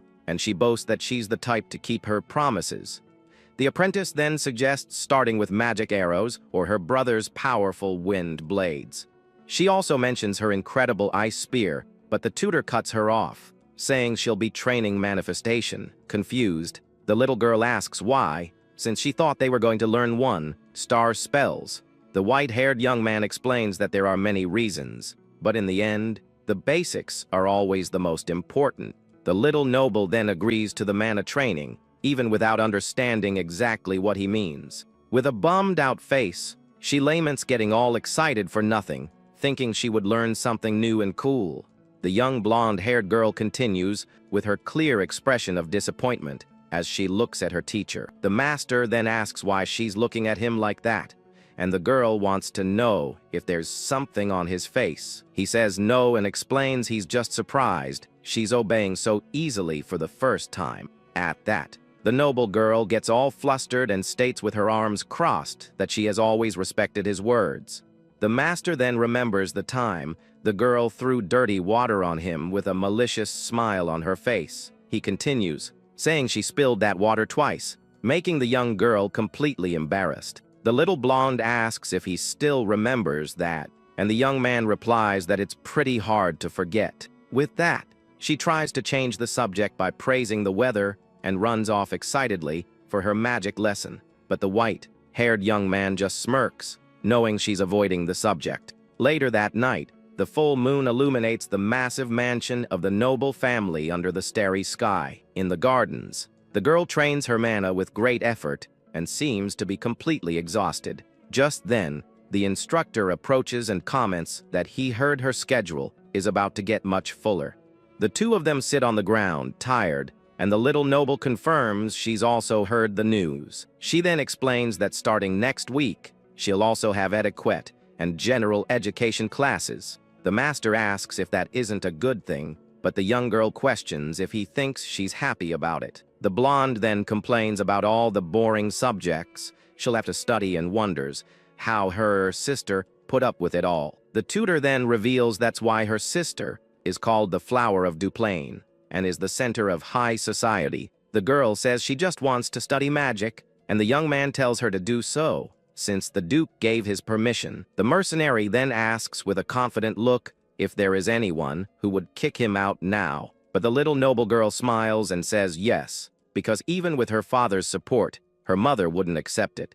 The young man asks why the matriarch wants him gone so badly, and she explains her mother's concerns. The master then comments that her duel was a far cry from the dignity that nobles so desperately seek. The girl says that if it's nothing special, then it's not a big deal, and looks very confused. With a determined look, he reveals that shutting the matriarch up isn't as hard as she thinks. He just has to take away her excuses. The little noble girl is confused by her master's words and doesn't quite understand his plan. The next day, the routine in the mansion continues as normal under the morning sun. The matriarch walks through the halls with a look of headache and worry. She then remembers the instructor and imagines how he could be a terrible influence on her daughter. With that, the lady laments the situation of her poor little girl, who is in bad hands. The woman imagines the mercenary teaching the mercenary way to the young noble girl. In her vision, she sees her daughter arriving in high society carrying a wild pig on her shoulders.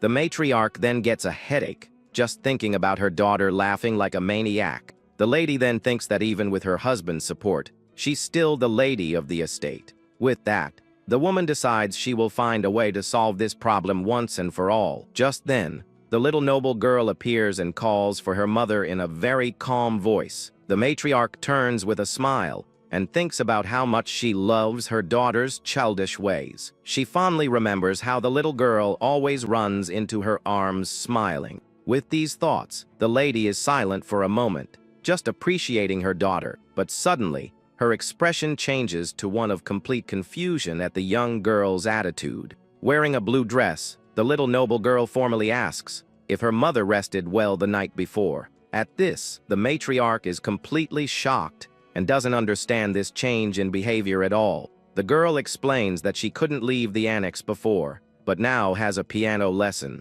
The woman remains stunned and stammers, not knowing how to react to her daughter's new posture. The little noble girl then says goodbye with a curtsy and says she must go as her schedule is full. Confused, the lady asks her daughter about the etiquette lessons that were only supposed to start next week. With a confident smile, the little noble girl confirms the information and says she's looking forward to the classes. At this, the matriarch becomes even more confused and tells the young girl to hurry to her class.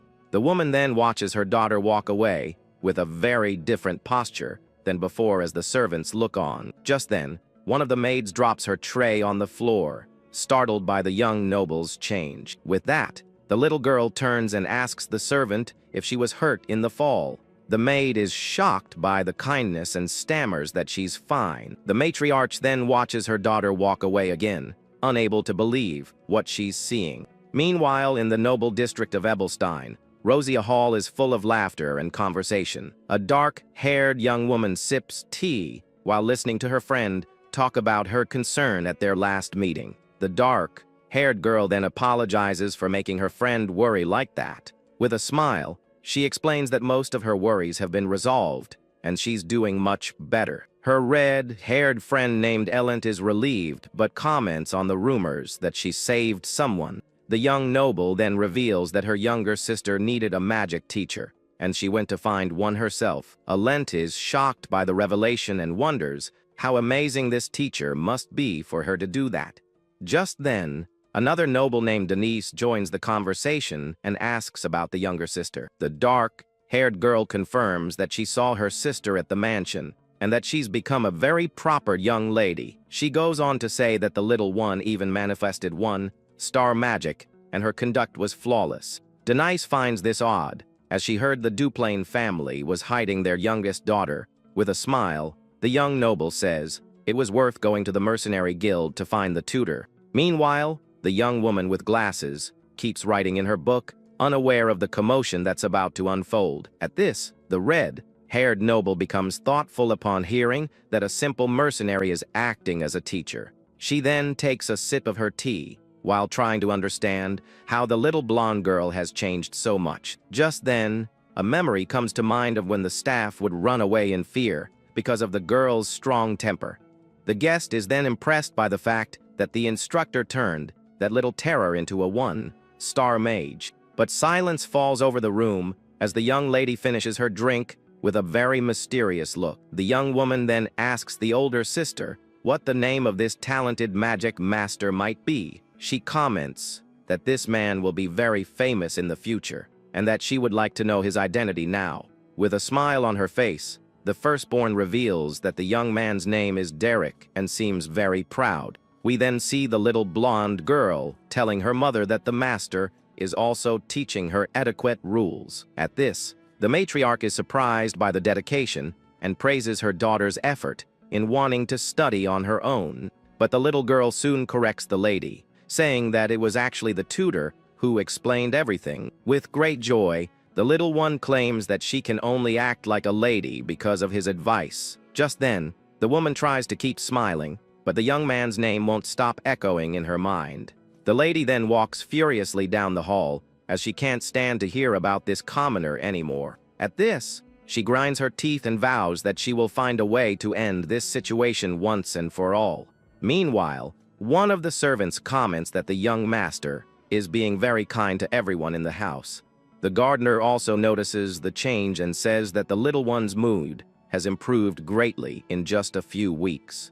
With that, the butler is impressed and compares the little blonde's posture to the elegance of her older sister. But the matriarch watches from afar with great resentment, realizing that her daughter finally looks like a true noble. That same night, the stars shine brightly as silence falls over the entire property. At that, the spell book is open on the grass, revealing complex symbols that glow under the moonlight. The white-haired young man is sweating a lot as he tries his best to control his energy. A blue aura then begins to envelop his body, showing that the secret training is very demanding. He maintains total focus as he tries to stabilize the flow of mana now running through his veins. At this, his hand glows intensely, and the magical sparks show that the power is almost out of control. The instructor then falls back, completely exhausted, as he tries to catch his breath after so much effort. Just then, he senses a presence approaching and quickly turns his head to see who is there. The Duke's son then appears, apologizing for interrupting the master's study time. The tutor sits up and asks what would bring the nobleman to this place so late at night. As the wind blows softly, the two men stand in silence, observing the starry sky. The two begin to talk about little Diala, and the red-eyed young man agrees to hear what he has to say. The visitor then notices the 3-star book and is shocked to learn that his father lent it to him. The guest is speechless, knowing that the material is a treasure that few are allowed to touch. The white-haired young man explains that it's a difficult level, but that he wants to study the content in advance. He remembers that the patriarch called him a true mage, which is why he was given this great trust. With that, the young man in the uniform is very impressed by the determination the commoner shows. The mercenary then asks the real reason for the visit, and wants to know what the other wishes to say about his sister. At this, the nobleman turns completely red and asks shyly what teenage girls like these days. But the master just stares at him with a completely serious expression, not understanding the strange question. The nobleman suggests making a cloth doll that looks like his sister to give her as a gift right then. We then see the toy with a very creepy appearance and strange seams all over its face. The white-haired master then immediately rejects the idea with a very serious and focused look. With that, the young man in uniform gives a nervous laugh and agrees that it wouldn't be a good gift for the little one. Just then, the two of them stand there, observing the beauty of the starry night in complete and utter silence. But soon they decide to go back inside the mansion, walking calmly across the garden lawn. The dark-haired young man then thanks the instructor for everything he has done for his family lately. He then comments that the atmosphere in the residence is much better, and everyone seems very happy now. With a smile, the young man states that even his father seems pleased with what's happening in the house. The firm footsteps then echo through the garden as the conversation flows in a very friendly manner between them. Just then, the hare observes the sky and says that people really can change over time. The young noble then looks up and reflects on how he himself needs to seek personal growth. With that, he turns to the mercenary and thanks him again with a look of pure gratitude and respect. The red-eyed young man just listens to everything in silence, always maintaining his mysterious and calm posture. The little blonde brother then comments that her magic seems very different from anything he's ever seen before. At that moment, the master thinks that the young man is a true genius for noticing such small and rare details. With that, the nobleman mentions that her mana style seems to come from the famous wild school of combat. The teacher then explains that when she reaches a certain level, she won't need a guide to evolve anymore. At this, the instructor states that at very high levels, a master's interference can even hinder the student. With these thoughts, they go their separate ways, knowing that the little noble's time to shine will come soon. 2 months pass, and we see a delicate flower on the table, illuminated by the morning sun. The little blonde girl is sitting while the maid carefully arranges her hair. The little girl then smells the flowers and comments that spring seems to last for months. With that, she says that she has already mastered one star magic and has become friends with everyone in the mansion. Just then, the young noble's eyes sparkle as she states that all of this is thanks to her tutor. But the servant smiles and asks if she is so happy because she has another magic lesson today. The little one then decides to set aside one of the flowers to give to the white-haired master later. Suddenly, the flower falls from her hand in slow motion, and the mood in the room changes completely. The plant now lies on the floor as a feeling of sadness fills the room. The little girl is then in shock, with tears in her eyes, as she sees her master standing in front of her. Just then, the blonde girl asks what he meant by those harsh, blunt words. He is accompanied by her brother and maintains a very distant look, avoiding eye contact with the girl. With that, the young man states that he has nothing left to teach her and that their training is over. We then see the fallen flower on the floor, as the narrator says that nothing lasts forever, like the seasons. Later, the red-eyed young man speaks with the Duke and explains that his daughter is very talented.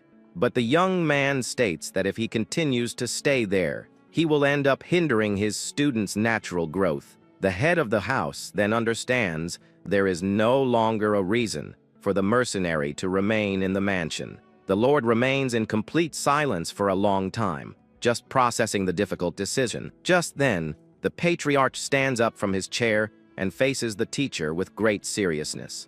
With that, he thanks him for all the changes and for the incredible progress his daughter has made in recent months. The Lord confesses that he was so consumed by work that he ended up being an absent father, but now he feels relieved. He then looks at the tutor and asks directly when the young man intends to leave the mansion for good. The white-haired young man reveals that he will catch a ride in the older sister's carriage when she comes to visit. With that, the patriarch tells him to return the library key, and the young man agrees to give it to the butler. But the noble is very direct and says he doesn't need to wait, ordering the key to be returned right now. The instructor is silent for a moment, just holding the spellbook he was reading. The lord of the house then dismisses the young man, saying he can leave if he has nothing more to say. With a somber look, the red-eyed young man just lowers his head without saying a word about it. He then gives a final bow to the head of the family and prepares to leave the office.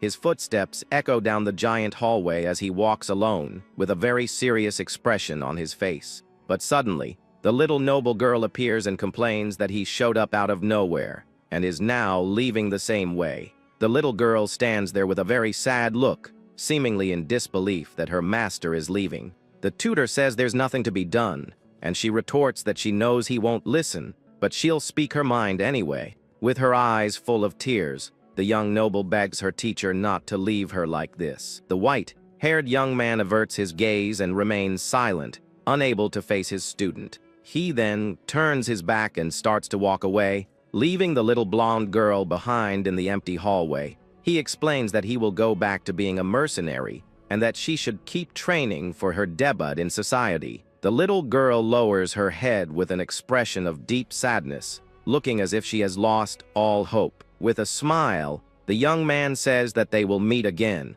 and he will be able to teach her new things.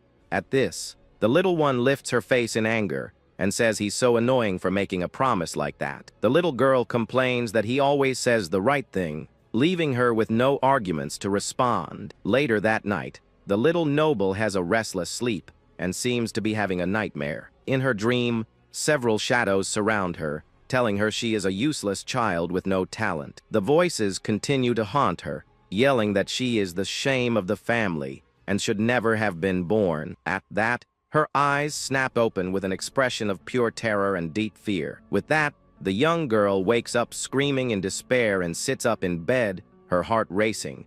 She tries to catch her breath as sweat drips down her face after that horrible dream. Just then, the little girl realizes it was all just a nightmare and tries to calm down a bit. But one of the maids rushes into the room and asks if the young master is really okay. The little noble looks at the servant with a tired gaze and tries to hide the scare she just had. A dangerous idea then pops into her head, and she starts thinking of a way to resolve things. She then imagines going back to being the spoiled girl she was before to create a pretext and cause a lot of trouble. With a somber look, the little one thinks about how she could act terribly to everyone in the house.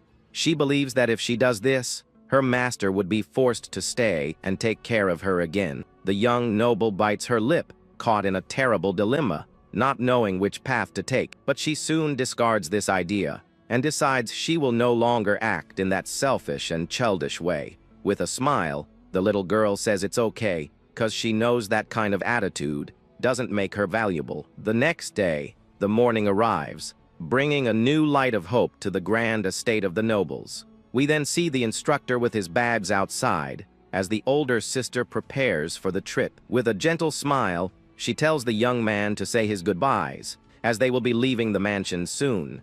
The white-haired young man prepares for departure with a serious and determined look on his face. Outside, the whole family and the servants gather for the young teacher's final farewell.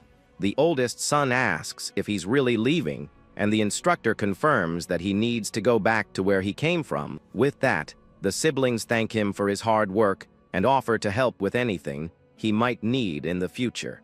The mercenary just thanks them with his head bowed, seeming to process the whole farewell. Just then, he raises his gaze and looks at the little noble girl with his intense red eyes. The little girl remains with her arms crossed and an expression of pure stubbornness on her face. At this, she gets all flustered and asks why her former master is staring at her like that. With that, the little blonde says she's not a child anymore and wasn't going to beg him to stay there. But the white-haired young man states that it was an honor to teach her and hopes she remembers his magic. The young girl then smiles and says she'll tell everyone that he is her great teacher. The red-eyed mercenary cracks a small smile upon hearing his apprentice's proud words. However, the girl's expression soon turns sad, and she seems to be fighting back tears in front of everyone. At this, she tells him to take care, and the young man tells the little one not to overdo it in her training. The noble then yells that she's an adult now and knows how to take care of herself without anyone's help. Just then, we see a different glint in the young instructor's eye as he looks at her with admiration. A memory of him saying the same words about being an adult who can manage on his own comes to mind. With that, the older sister approaches and places a hand on his shoulder to give one last piece of advice. She hugs him warmly and asks the young man to take her words seriously and keep them in his heart. The red-eyed young man remains silent as the carriage prepares for the long journey back. The little girl stares at the tutor with her arms crossed and a very serious expression on her face. The young man then holds her face, says that she doesn't need to become an adult so soon. With that, the little noble girl turns bright red, her eyes filled with sad tears. She covers her mouth to stifle a sob as she watches her master walk away for good. Just then, the young girl calls out his name loudly so that the young man won't leave like that. But with a tearful smile, she waves and promises that they will meet again in the future. At this, the instructor turns and arranges to meet her in the city of Ebelstein one day. The little noble girl nods, trying to hold back the tears that insist on falling. The scene then cuts to the blue sky as a new chapter begins for all of them now. Everything changes to the commercial district of Ebelstein, where a rat runs through the dirty streets.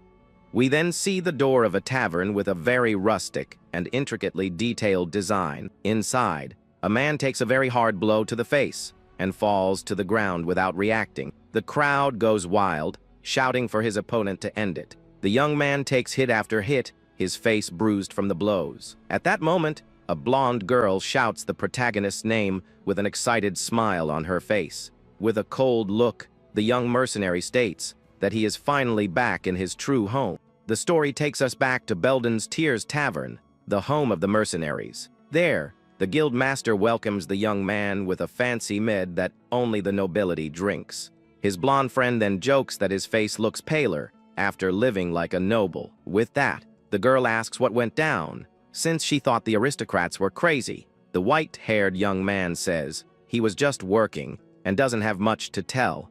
The mercenary complains that he talks like a noble now and asks him to share what happened. The chief tries to calm her down, but the young woman yells that she worked even harder while he was away. At that, the older man asks if they paid well for the young man's service. But the protagonist says he got something more important than money, leaving his chief confused. He then places a book with gold details on the table, surprising everyone. The girl is astonished and asks if that's a 2-star spellbook, but the red-eyed young man reveals that it's actually a 3-star grimoire. The two of them panic, thinking he stole the item and could get caught for it. Calmly, the mercenary explains that Grand Duke Duplain himself gave him the book. The blonde doesn't believe it and grabs him, asking if they're also looking for an archery instructor. Later that night, a candle lights up the tavern. The blonde girl is asleep at the table while the young man asks about new requests. He says his combat skills are rusty and he wants a simple mission. His chief says that's not true, but mentions they always need a reliable mage. So, the white-haired young man says he wants to start tomorrow, as soon as possible. With that, the two mercenaries set off in a cart for the new mission. During the job, the blonde girl runs desperately, fleeing from a monster, but soon we see the duo standing over the body of the creature, which has been defeated. Afterward, they face giant spiders, and the young man uses his mana sword to fight. After the battle, the girl is exhausted in the cart while her friend reads a book. As night falls, the two of them camp near a fire to rest. While his partner sleeps, the white-haired young man trains his magic alone. With a blue aura around him, he concentrates to control his power. The mage then manipulates a mana crystal with his hands, releasing a great energy. With that, a great blue light explodes, showing the result of his training. The light from the magical explosion illuminates the entire dark forest around them. With that, the young man collapses to the ground, exhausted, saying he has now mastered 2-star spells.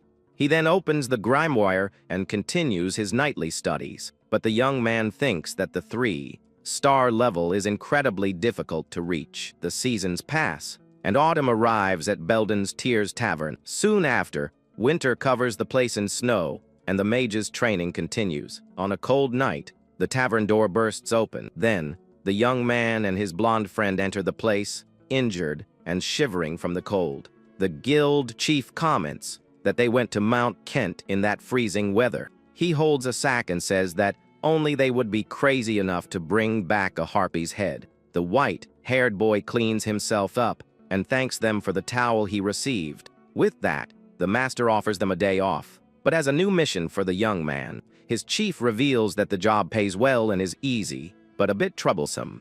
Then the man explains that the mission came from the Rohel mercenaries of West Street. The request is from Count Belmierd, and the red-eyed young man heads to the location. They're looking for a commoner for a magic duel, basically a punching bag. He just needs to let them hit him a few times to receive the payment. Arriving there, he sees a red-haired girl walking with an elderly gentleman. The old man explains to the young woman that they've prepared a commoner for her to practice attack magic on. The red-haired young woman gets irritated and asks why she would fight a commoner. The master says it's part of the training and that they promised the young man a good reward. The girl reluctantly agrees, thinking that nobles are all the same. She then brags that she'll soon reach the 2-star level, which is far superior. Meanwhile, the mercenary prepares on a bench, adjusting his boots. With a serious look, the white-haired young man clears his throat and stands up. The noblewoman turns to him and asks if he is her opponent for today. He then bows and formally introduces himself as Derek to the young lady. She says her name is Ellington and thinks she's heard the young man's name somewhere before. Then the redhead calls them to the arena and questions how a mage can be so young. The girl stretches for the combat while the protagonist watches the scene. The red-haired girl then asks if he understands the basic etiquette of a duel. The white-haired young man calmly replies that he understands the basics. At this, the noblewoman says he must fight with all his strength and that she'll end it quickly. She sighs and plans to push him out with a shockwave to finish it. But the mercenary asks her what kind of resistance she expects. The young woman is confused by the question and thinks the whole thing is ridiculous. He then explains that he needs to know the level of resistance to be able to help her. The elderly gentleman accompanying them just nods his head in agreement. The red-haired girl gives a smirk, finding his way of speaking unique, so she repeats that he must fight with all his strength against her. The red-eyed young man stays silent for a moment, analyzing the situation. He then agrees and says he will do as she commands as mana appears in his hand. The two duelists prepare for combat, releasing their magical auras. The noblewoman prepares a spell, praising the commoner for mastering magic at such a young age. But she thinks she must show him the wall that separates nobles from commoners. At this, the young woman launches a powerful wind attack in her opponent's direction. The protagonist faces the blow head-on, his red eyes glowing. With a simple hand movement, he easily deflects the gust of wind. The magic attack ends up hitting a tree and explodes with great force. The red-haired girl is shocked, as she can't believe he defended her attack. The mercenary then calmly asks if she's going to launch her next attack now.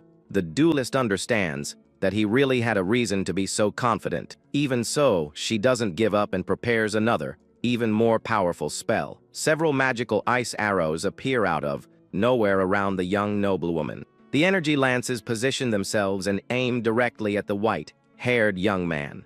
With that, the girl declares that this is the end and launches her final attack. The mercenary prepares to block the attack without showing any concern. The noblewoman is completely astonished by what happens next. All of her ice arrows shatter and are easily deflected by him. The red-haired girl stands motionless as her best attack has failed. The noblewoman wonders how he can control a simple spell with such mastery. The old master praises the commoner's magical level and his mercenary reputation. With that, the redhead admits she underestimated him and will now fight seriously. A powerful fiery aura envelops her as she prepares for the next blow. The red-eyed young man realizes she has changed her strategy to destroy the arena. He praises the noblewoman's adaptability and prepares for what's to come. A rain of fire arrows is summoned from the heavens by the red-haired girl. The protagonist observes the massive attack that covers the entire battlefield.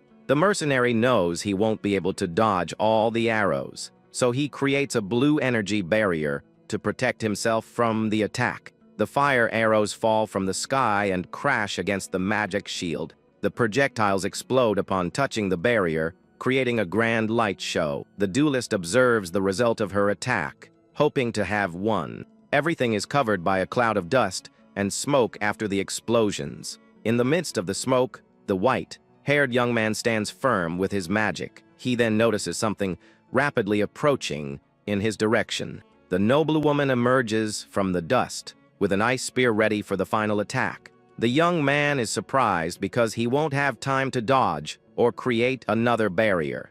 He acknowledges the girl's insane talent for creating such a fast attack. Then a flash of light blinds everyone in the battle arena. The redhead cries out in pain as the bright light has completely blinded her in the middle of her attack. Disoriented, she falls to the ground, not understanding what just happened. The young woman tries to get up and wonders where her opponent has hidden. She decides to focus on sound to try and locate his position, but something passes by her without her being able to hear a single sound. The red-haired girl realizes her plan has completely failed. In her blurry vision, she sees the silhouette of the white-haired young man approaching. He used a confusion spell to silence all surrounding sounds. The duelist is startled as she's hit by a magic blow that sends her flying. With this, She realizes he predicted she would rely on her hearing, and is surprised. Angrily, the noblewoman understands that he went easy on her in the first attack. The red-eyed young man floats a mana crystal as he prepares to fight. He then launches 2 energy projectiles that cut through the air at high speed. The redhead tries to defend herself with a magic shield, but is caught by surprise. She realizes he didn't aim at her, but around her to get closer.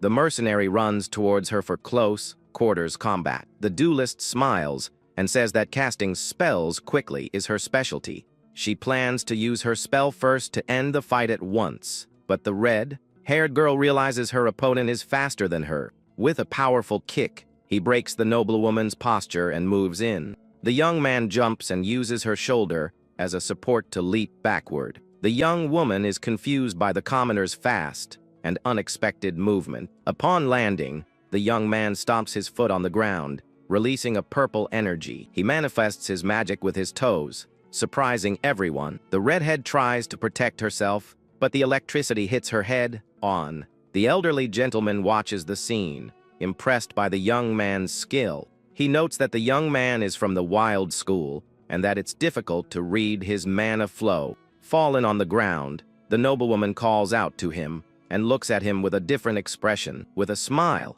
she says he is quite intriguing and has caught her attention. The mercenary watches her in silence, waiting for her next move. The red-haired girl admits she underestimated him at first and thought he was a braggart. The two face each other in the battle arena, ready to continue the duel. She then thanks him for teaching her something so interesting. With a confident smile, the noblewoman thanks him for the lessons she received. Suddenly, she slips and falls to the ground after being hit by the electricity. The white-haired young man watches her with a cold, emotionless gaze. He then concentrates his purple energy for the final attack of the combat. The red-haired girl cries out in pain as she's hit by another electric shock. The young man leaps over her, preparing to finish the duel. With his red eyes glowing, he shows he's not messing around. The red-haired girl panics, as the duel isn't over yet. Suddenly, the arena bell rings, indicating the end of the battle. The elderly gentleman rings the bell, ending the duel before anyone gets hurt further. The noblewoman runs over to the white-haired young man to find out what happened. He bows and says it was a good job, but she doesn't seem to have liked it. The duelist remains silent with a serious and irritated expression on her face. After the duel, the young woman is in a gazebo while a maid arranges her hair. She praises the young man, saying he is a skilled mage with incredible reflexes. The redhead asks if he's getting used to the world and praises his effort, but the mercenary explains that he had to work hard to survive as a mercenary. The noblewoman tells him to drop the humility and that the old master won't like him. The red-eyed young man watches the elderly gentleman reading a book from a distance. With that, the young woman says she learned a lot and will have a good result in the next duel. The white-haired young man encourages her, saying she doesn't need to worry. The duelist sips her tea and reveals that her true rival is someone else. A girl with dark hair and blue eyes appears in her thoughts. The noblewoman reveals she wants to defeat Iceland Eleanor Duplain, the sister of his former student. The mercenary hears the name in silence, remembering the noble family. After the conversation, the red-haired girl dismisses him and says he can leave now.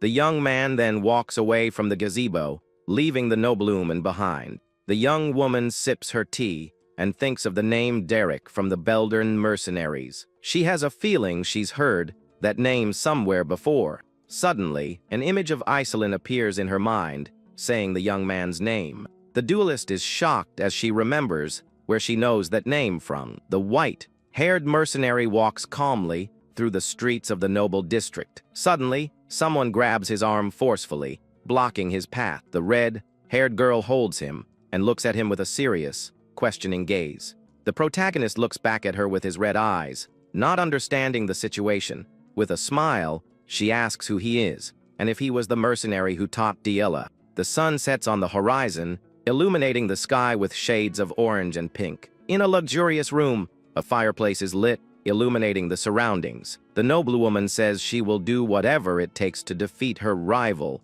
Iceland. The white red-haired young man is surprised to hear the Duplain Harris's name. The redhead explains that she wants to defeat her in the next magic duel at any cost. The mercenary comments that she is very competitive, and the young woman agrees. She then confesses that she has done pathetic things because of this rivalry. The red-eyed young man listens attentively to the noblewoman's story. She reveals that the jealousy she felt for Iselin was something dirty and despicable, but even after speaking ill of her, the Duplain Harris treated her with understanding. The young man remains silent and wonders why she is telling him all of this.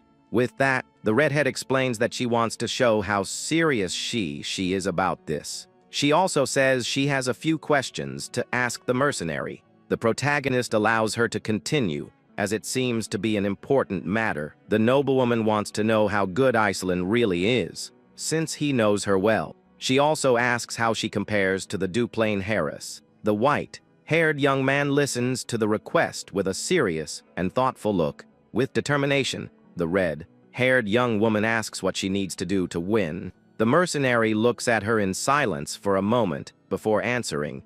He acknowledges Iselin's miraculous talent, but says that she is also talented. With that, the young man suggests that she continue to hone her skills with dedication, but he sees in her eyes that she doesn't want empty compliments.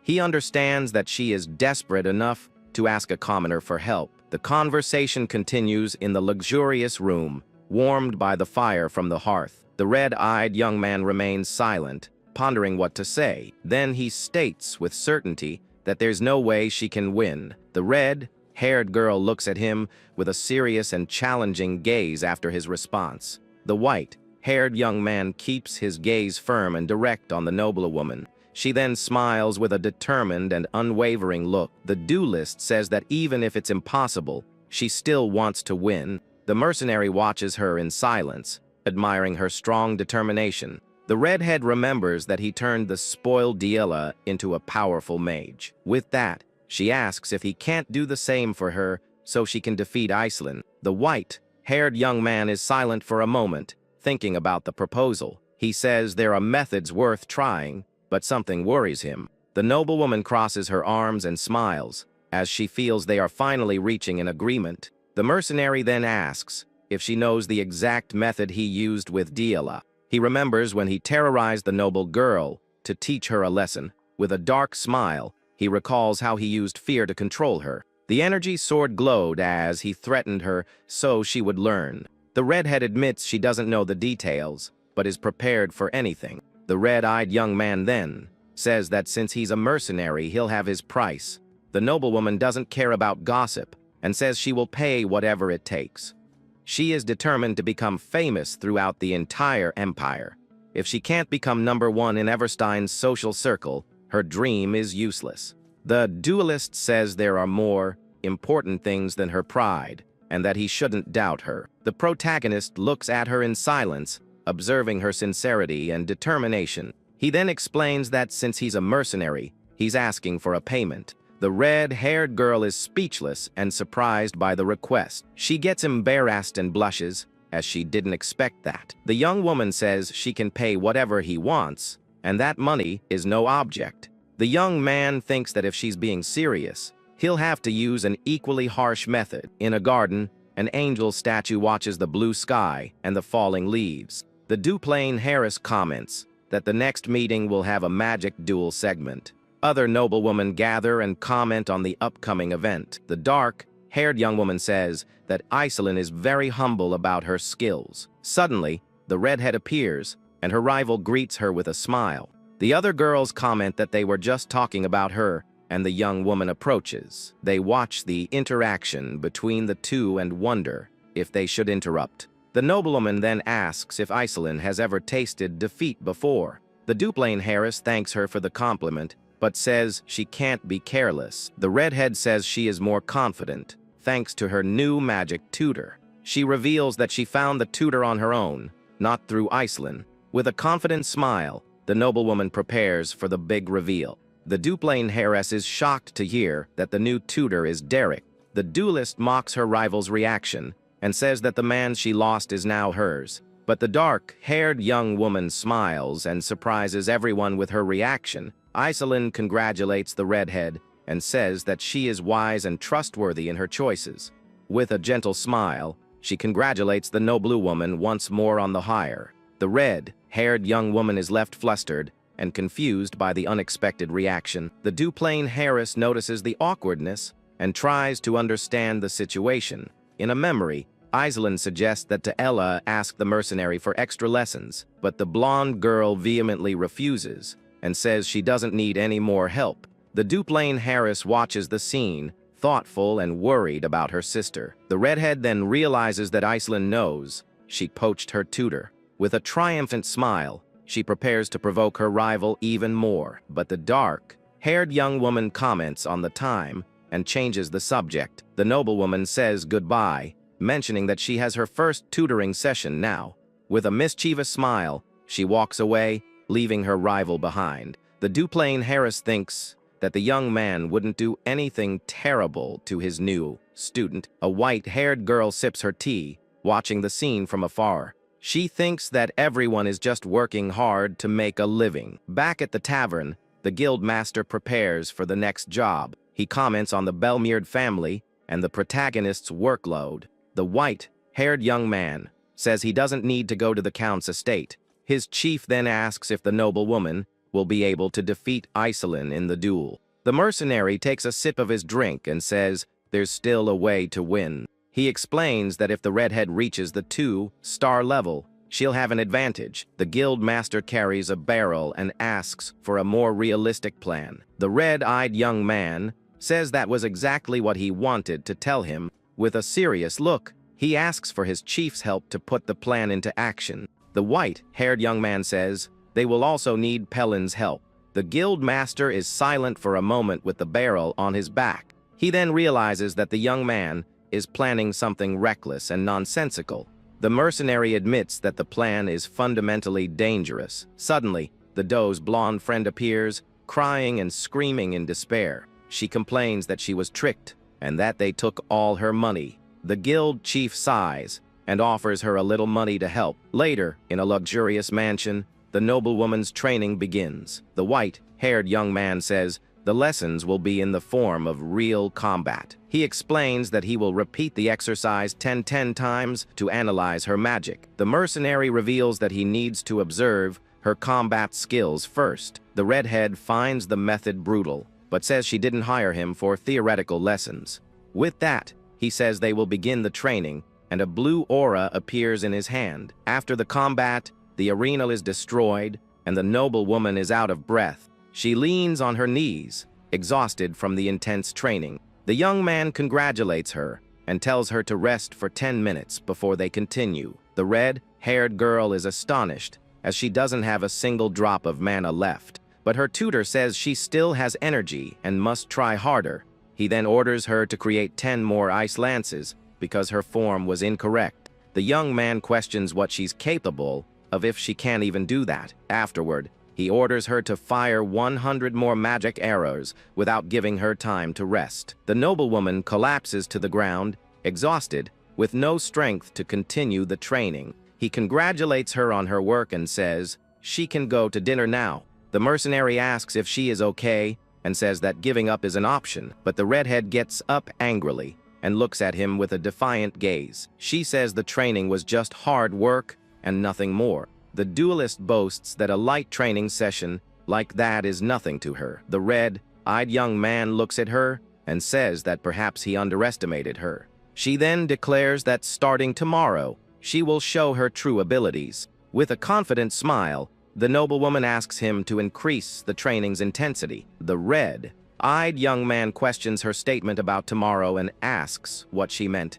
The noblewoman is confused by the question and doesn't understand her tutor's reaction. With a frightening look, he reveals that was just her dinner break. The two face each other in the training arena as night begins to fall on the horizon. The redhead tries to laugh, but the mercenary states that he didn't take this job to play around with her. The grueling training continues relentlessly at the noble's mansion, and someone encourages her not to give up. With that, the redhead is exhausted, but her tutor asks for 5 more magic arrows to finish the exercise. Then he says she still has mana and ups the request to 10 arrows, which leaves the girl outraged. After that, he tells her to run and says that if she can't take it, she can use mana manifestation to keep going. The young noblewoman finally gets a break and collapses into a chair, too exhausted to move. The white-haired young man asks if she's all right, and the girl replies that she's having fun with the training.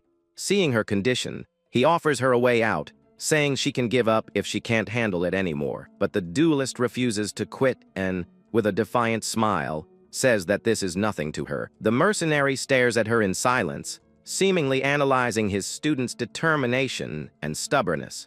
At that moment, the young man says the break is over and that they will duel, leaving the redhead shocked since she barely even sat down. 2 weeks of intense training pass under the gaze of an angel statue. The duelist is completely exhausted and asks her friend to wake her up when her rival arrives. She then thanks her and collapses onto the table, commenting on how the magic training has left her with no energy at all. Her white-haired friend then questions her, asking why she is pushing herself so hard. The noblewoman is silent for a moment, appearing to reflect on her companion's question. With a determined look, the young woman replies that it's to win, as that is her only goal. The white-haired girl is surprised by her friend's direct answer and intensity.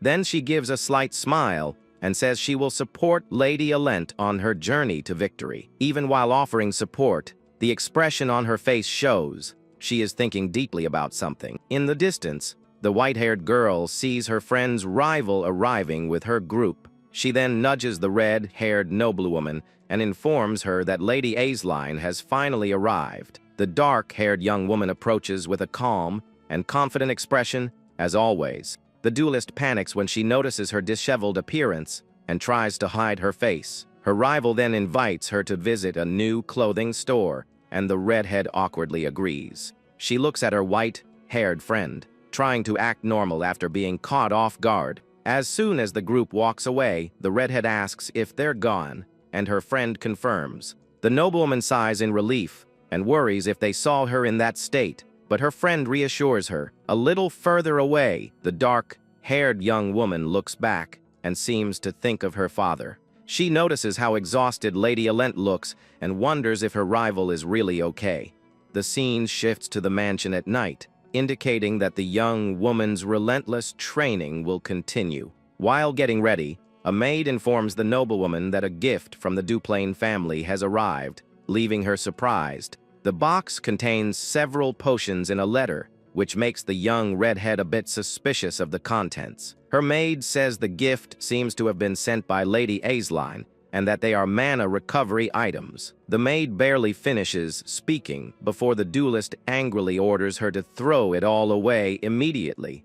She reinforces the order to get the gift out of her sight, and the maid agrees without question. The young woman then changes the subject and asks about her tutor, and the maid informs her that he is already preparing. But the letter wasn't just for her, it was for all the ladies of the Rosea Hall, talking about the approaching winter. In it, the redhead's rival wished that all the girls in the hall would stay warm during the cold. The letter also mentioned that her estate produced high-quality items, and she wanted to share them with everyone. With that, all the other noblewomen in the hall received the same gift and were very happy with the gesture. The letter is signed by Aisline, and the red-haired noblewoman clenches her fists, containing her anger. Outside, the white-haired mercenary is sitting and reading a book while waiting for her for practice. He lifts his head with a serious expression on his face, looking fully focused on what's to come. The noblewoman arrives for training, and the young man comments that she's early,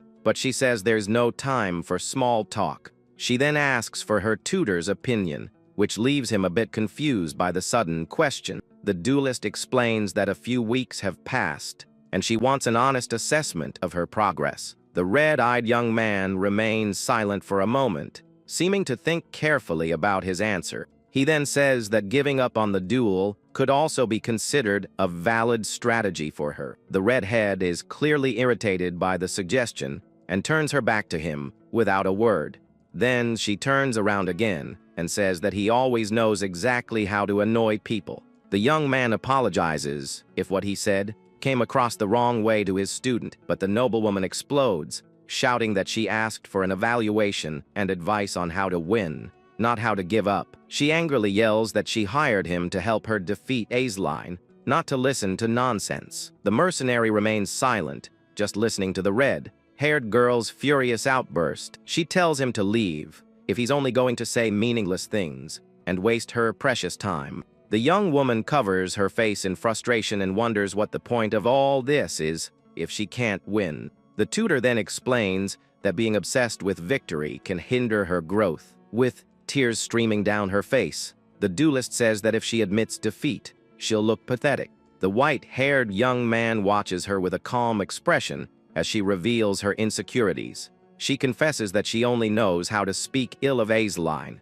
because she's no match for the Pillar of Belmade or the Flower of the Rosia Hall. With tears in her eyes, the girl cries out that she sees herself as a pathetic, envious, and horrible person. She then admits that she's childish and that she knows it better than anyone else around her. Tears continue to fall from her eyes as the young noblewoman lets out all her frustration. In her outburst, she confesses that she has no reason to resent her rival, Aisline. Even so, the girl can't shake this inferiority complex and wonders what's wrong with her. The narrator explains that Alent has always had a vague feeling of self-loathing.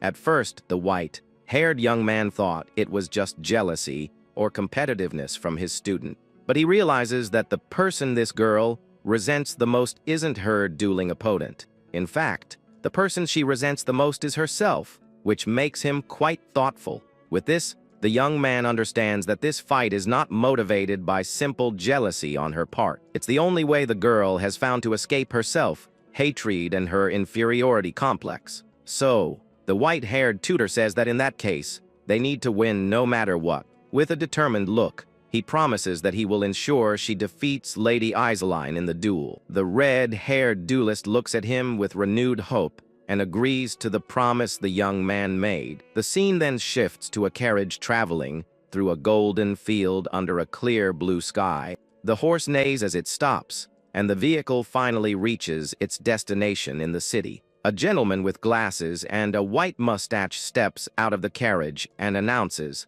that they have arrived. The man has a serious expression as he looks at the large, luxurious mansion before him.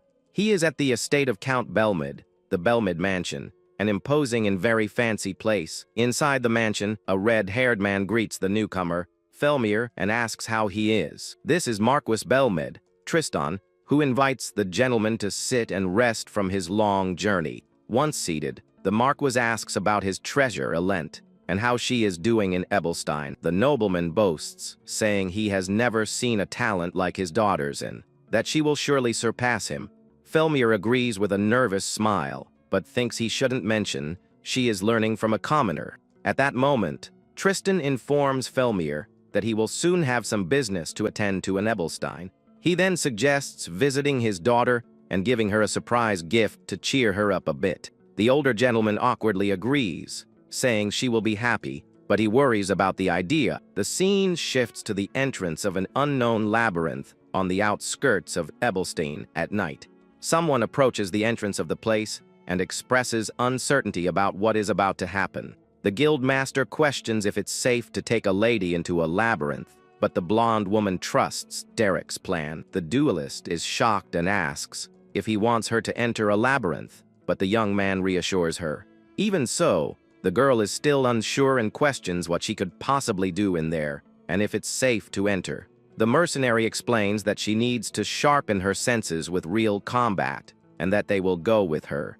She can't believe what she's hearing, but her tutor reminds her that the duel is just a few days away. The white-haired young man then states that when time is short, this is the best training method. The noblewoman remains silent with a worried expression, visibly nervous about the situation. With that, the group of 4 adventurers enters the dark labyrinth to begin the girl's training. The young noblewoman makes a disgusted face upon seeing the strange and ghostly things inside the place. At that moment, the white-haired tutor tells everyone to stay alert, as danger could be anywhere. The redhead looks at her instructor with a frightened expression, but seems to understand the seriousness of the moment. The group's archer stays vigilant, her golden eyes scanning the darkness of the labyrinth. Suddenly, the blonde woman warns that multiple goblins are approaching, and the group's leader confirms it. The guild master also warns about a larger creature further back that appears to be an ogre. He then jokes about whether he can still handle an ogre and says that it will depend on the pay. The red-eyed young man says they'll settle the payment later and prepares for battle. A magical aura envelopes him as red eyes glow in the darkness, revealing the monsters. The red-haired girl is terrified and stammers as she realizes they are real monsters. A group of fierce goblins charges toward them, weapons in hand, ready to attack. The white-haired mercenary leaps forward to intercept the creature's advance. Seeing the battle begin right in front of her, the noblewoman is frozen in fear, not knowing what to do. The young man asks Pauline for cover as his sword glows with an intense, bluish light. With agility, he moves among the goblins, dodging their attacks and preparing to counter. The archer then takes precise aim and fires a true shot to support her companion. Her arrow hits one of the goblins right in the head, taking it down instantly. The white-haired young man continues in the midst of the monster horde, sword in hand. He cuts down one of the goblins with a quick and precise movement, showing his great skill. In addition to his sword, the young man also uses fire magic with his hands, surprising the enemies. The blonde girl doesn't fall behind and readies her bow to fire several arrows at once. The mercenary's sword glows brightly as he clears another monster from their path. The archer's arrows hit their targets perfectly, clearing the way for their leader to advance. The red-haired noblewoman is completely terrified by the violence of the battle. At this moment, she can barely process what is happening around her. Then, a giant ogre appears, and the guild master positions himself to face it. With a confident smile, the warrior taunts the creature, asking how much it's worth. The monster charges forward in a rage, swinging its huge club toward the man. But the guild master dodges with ease and lands a powerful blow on the ogre. The powerful blow separates the creature's body, and it falls lifeless to the ground. Meanwhile, one of the goblins is completely consumed by the mercenary's flames.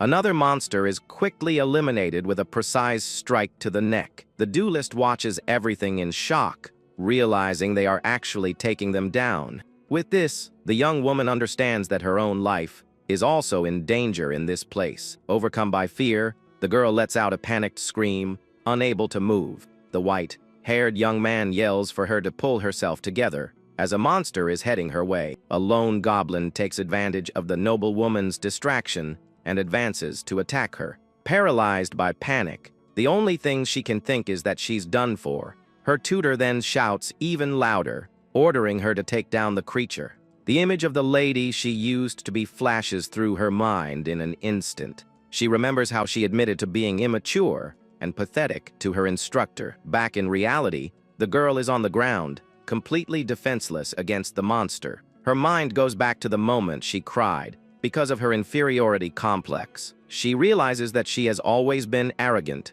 and has never achieved anything on her own. With her eyes glowing red, she realizes she only knew how to put others down out of envy. The girl is in a state of shock as she finally understands the truth about herself. At that moment, a powerful blue aura begins to emanate from the young noblewoman's hand. Channeling all her frustration and anger, she creates a huge blade of energy. With determination, she says she is there to eliminate the monster and become someone better. The white-haired mercenary watches his student's transformation in silence. Without hesitation, the duelist charges forward and pierces the goblin with her mana weapon.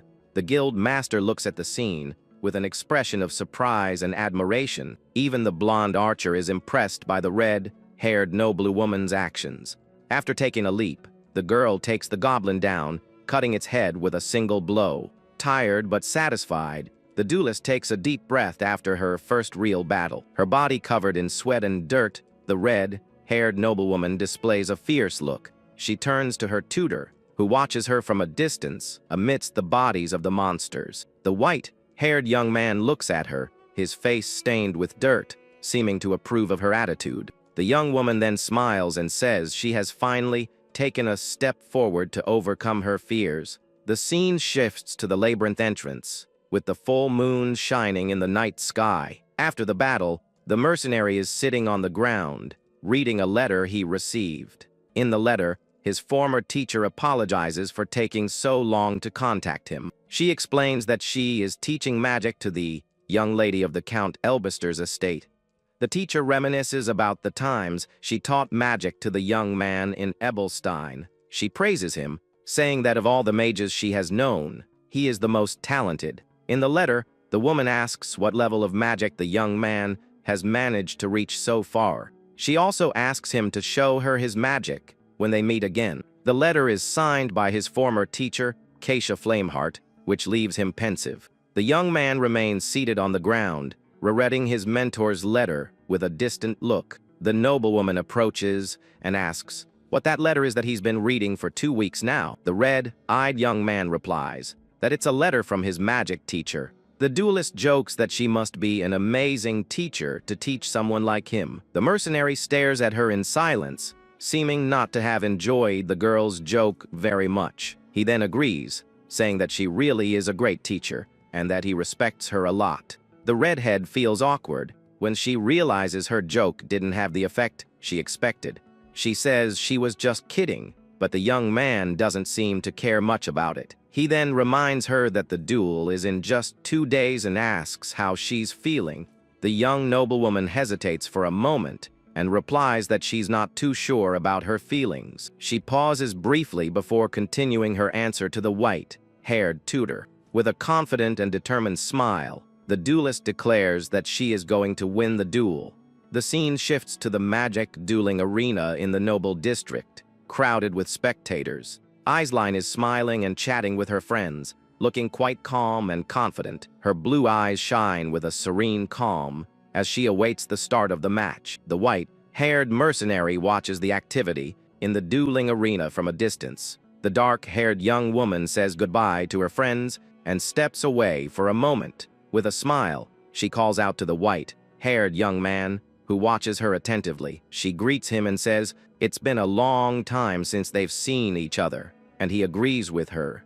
The girl mentions that she heard the news about him teaching magic to Lady Alent. The tutor responds vaguely, saying that their paths crossed for a brief period. They stand in silence for a moment, just looking at each other without saying anything more. The dark-haired young woman then says that he hasn't changed at all and expresses concern about the training. He looks at her with his red eyes and recalls that her friend described him as an unusual teacher. The young woman is surprised by his response and the way he teases her. The mercenary warns her not to let her guard down, no matter who her opponent is. She seems to reflect on his words and understands the seriousness of the current situation. The scene shifts, showing the sun shining brightly in the blue sky over the dueling arena. Some noblewomen in the audience comment that Lady Iselin will win unless her rival uses second-level magic. The redhead's friend overhears the comments and feels bad for her,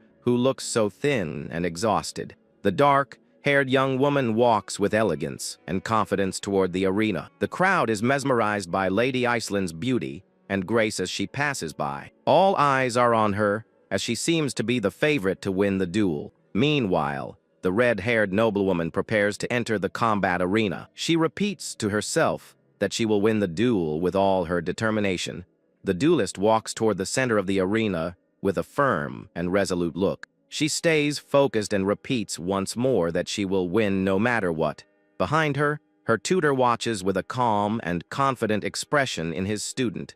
The redhead stops in the middle of the arena and faces her opponent, who waits on the other side. The dark-haired young woman greets her with a polite smile. As always, the red-haired noblewoman returns the greeting and compliments her rival's composure in the arena. But contrary to her calm appearance, Azeline confesses that she has never been so nervous. She reveals that this is the first time she has felt this way before a magic duel. With a confident smile, the red-haired duelist asks if they can begin the match. The dark-haired young woman looks at her with a serious expression, ready for what's to come. The red-haired noblewoman starts the duel, and a powerful aura of fire envelopes her body. Her rival doesn't fall behind, and a bluish energy surges from her hands with the same intensity. With that, the dark dark-haired young woman floats up and launches her attack while the redhead prepares hers. The duelist then casts a large-scale spell,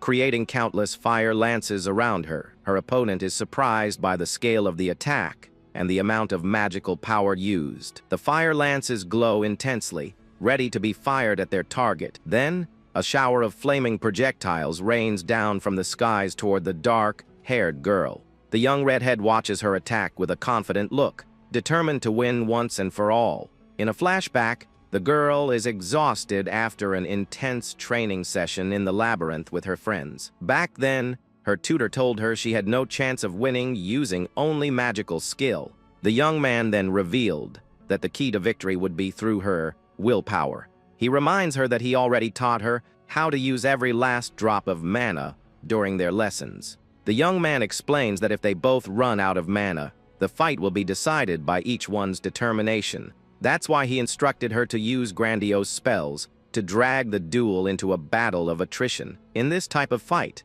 whoever can use even one extra drop of magic in the end will be victorious. The instructor bluntly says that if her opponent has more mana than her, then defeat is certain. But he reminds her that mana quantity is determined at birth, and she has the blood of the Belmid family. The duelist listens to her master's words with a serious and renewed expression. His final piece of advice was for her to believe in herself before the big fight. Back in the present, a spectator is shocked to see the level of Lady Alenta's power. The red-haired girl controls her spell with mastery and a focused expression. Her fire shower is so massive that it covers a large part of the dueling arena.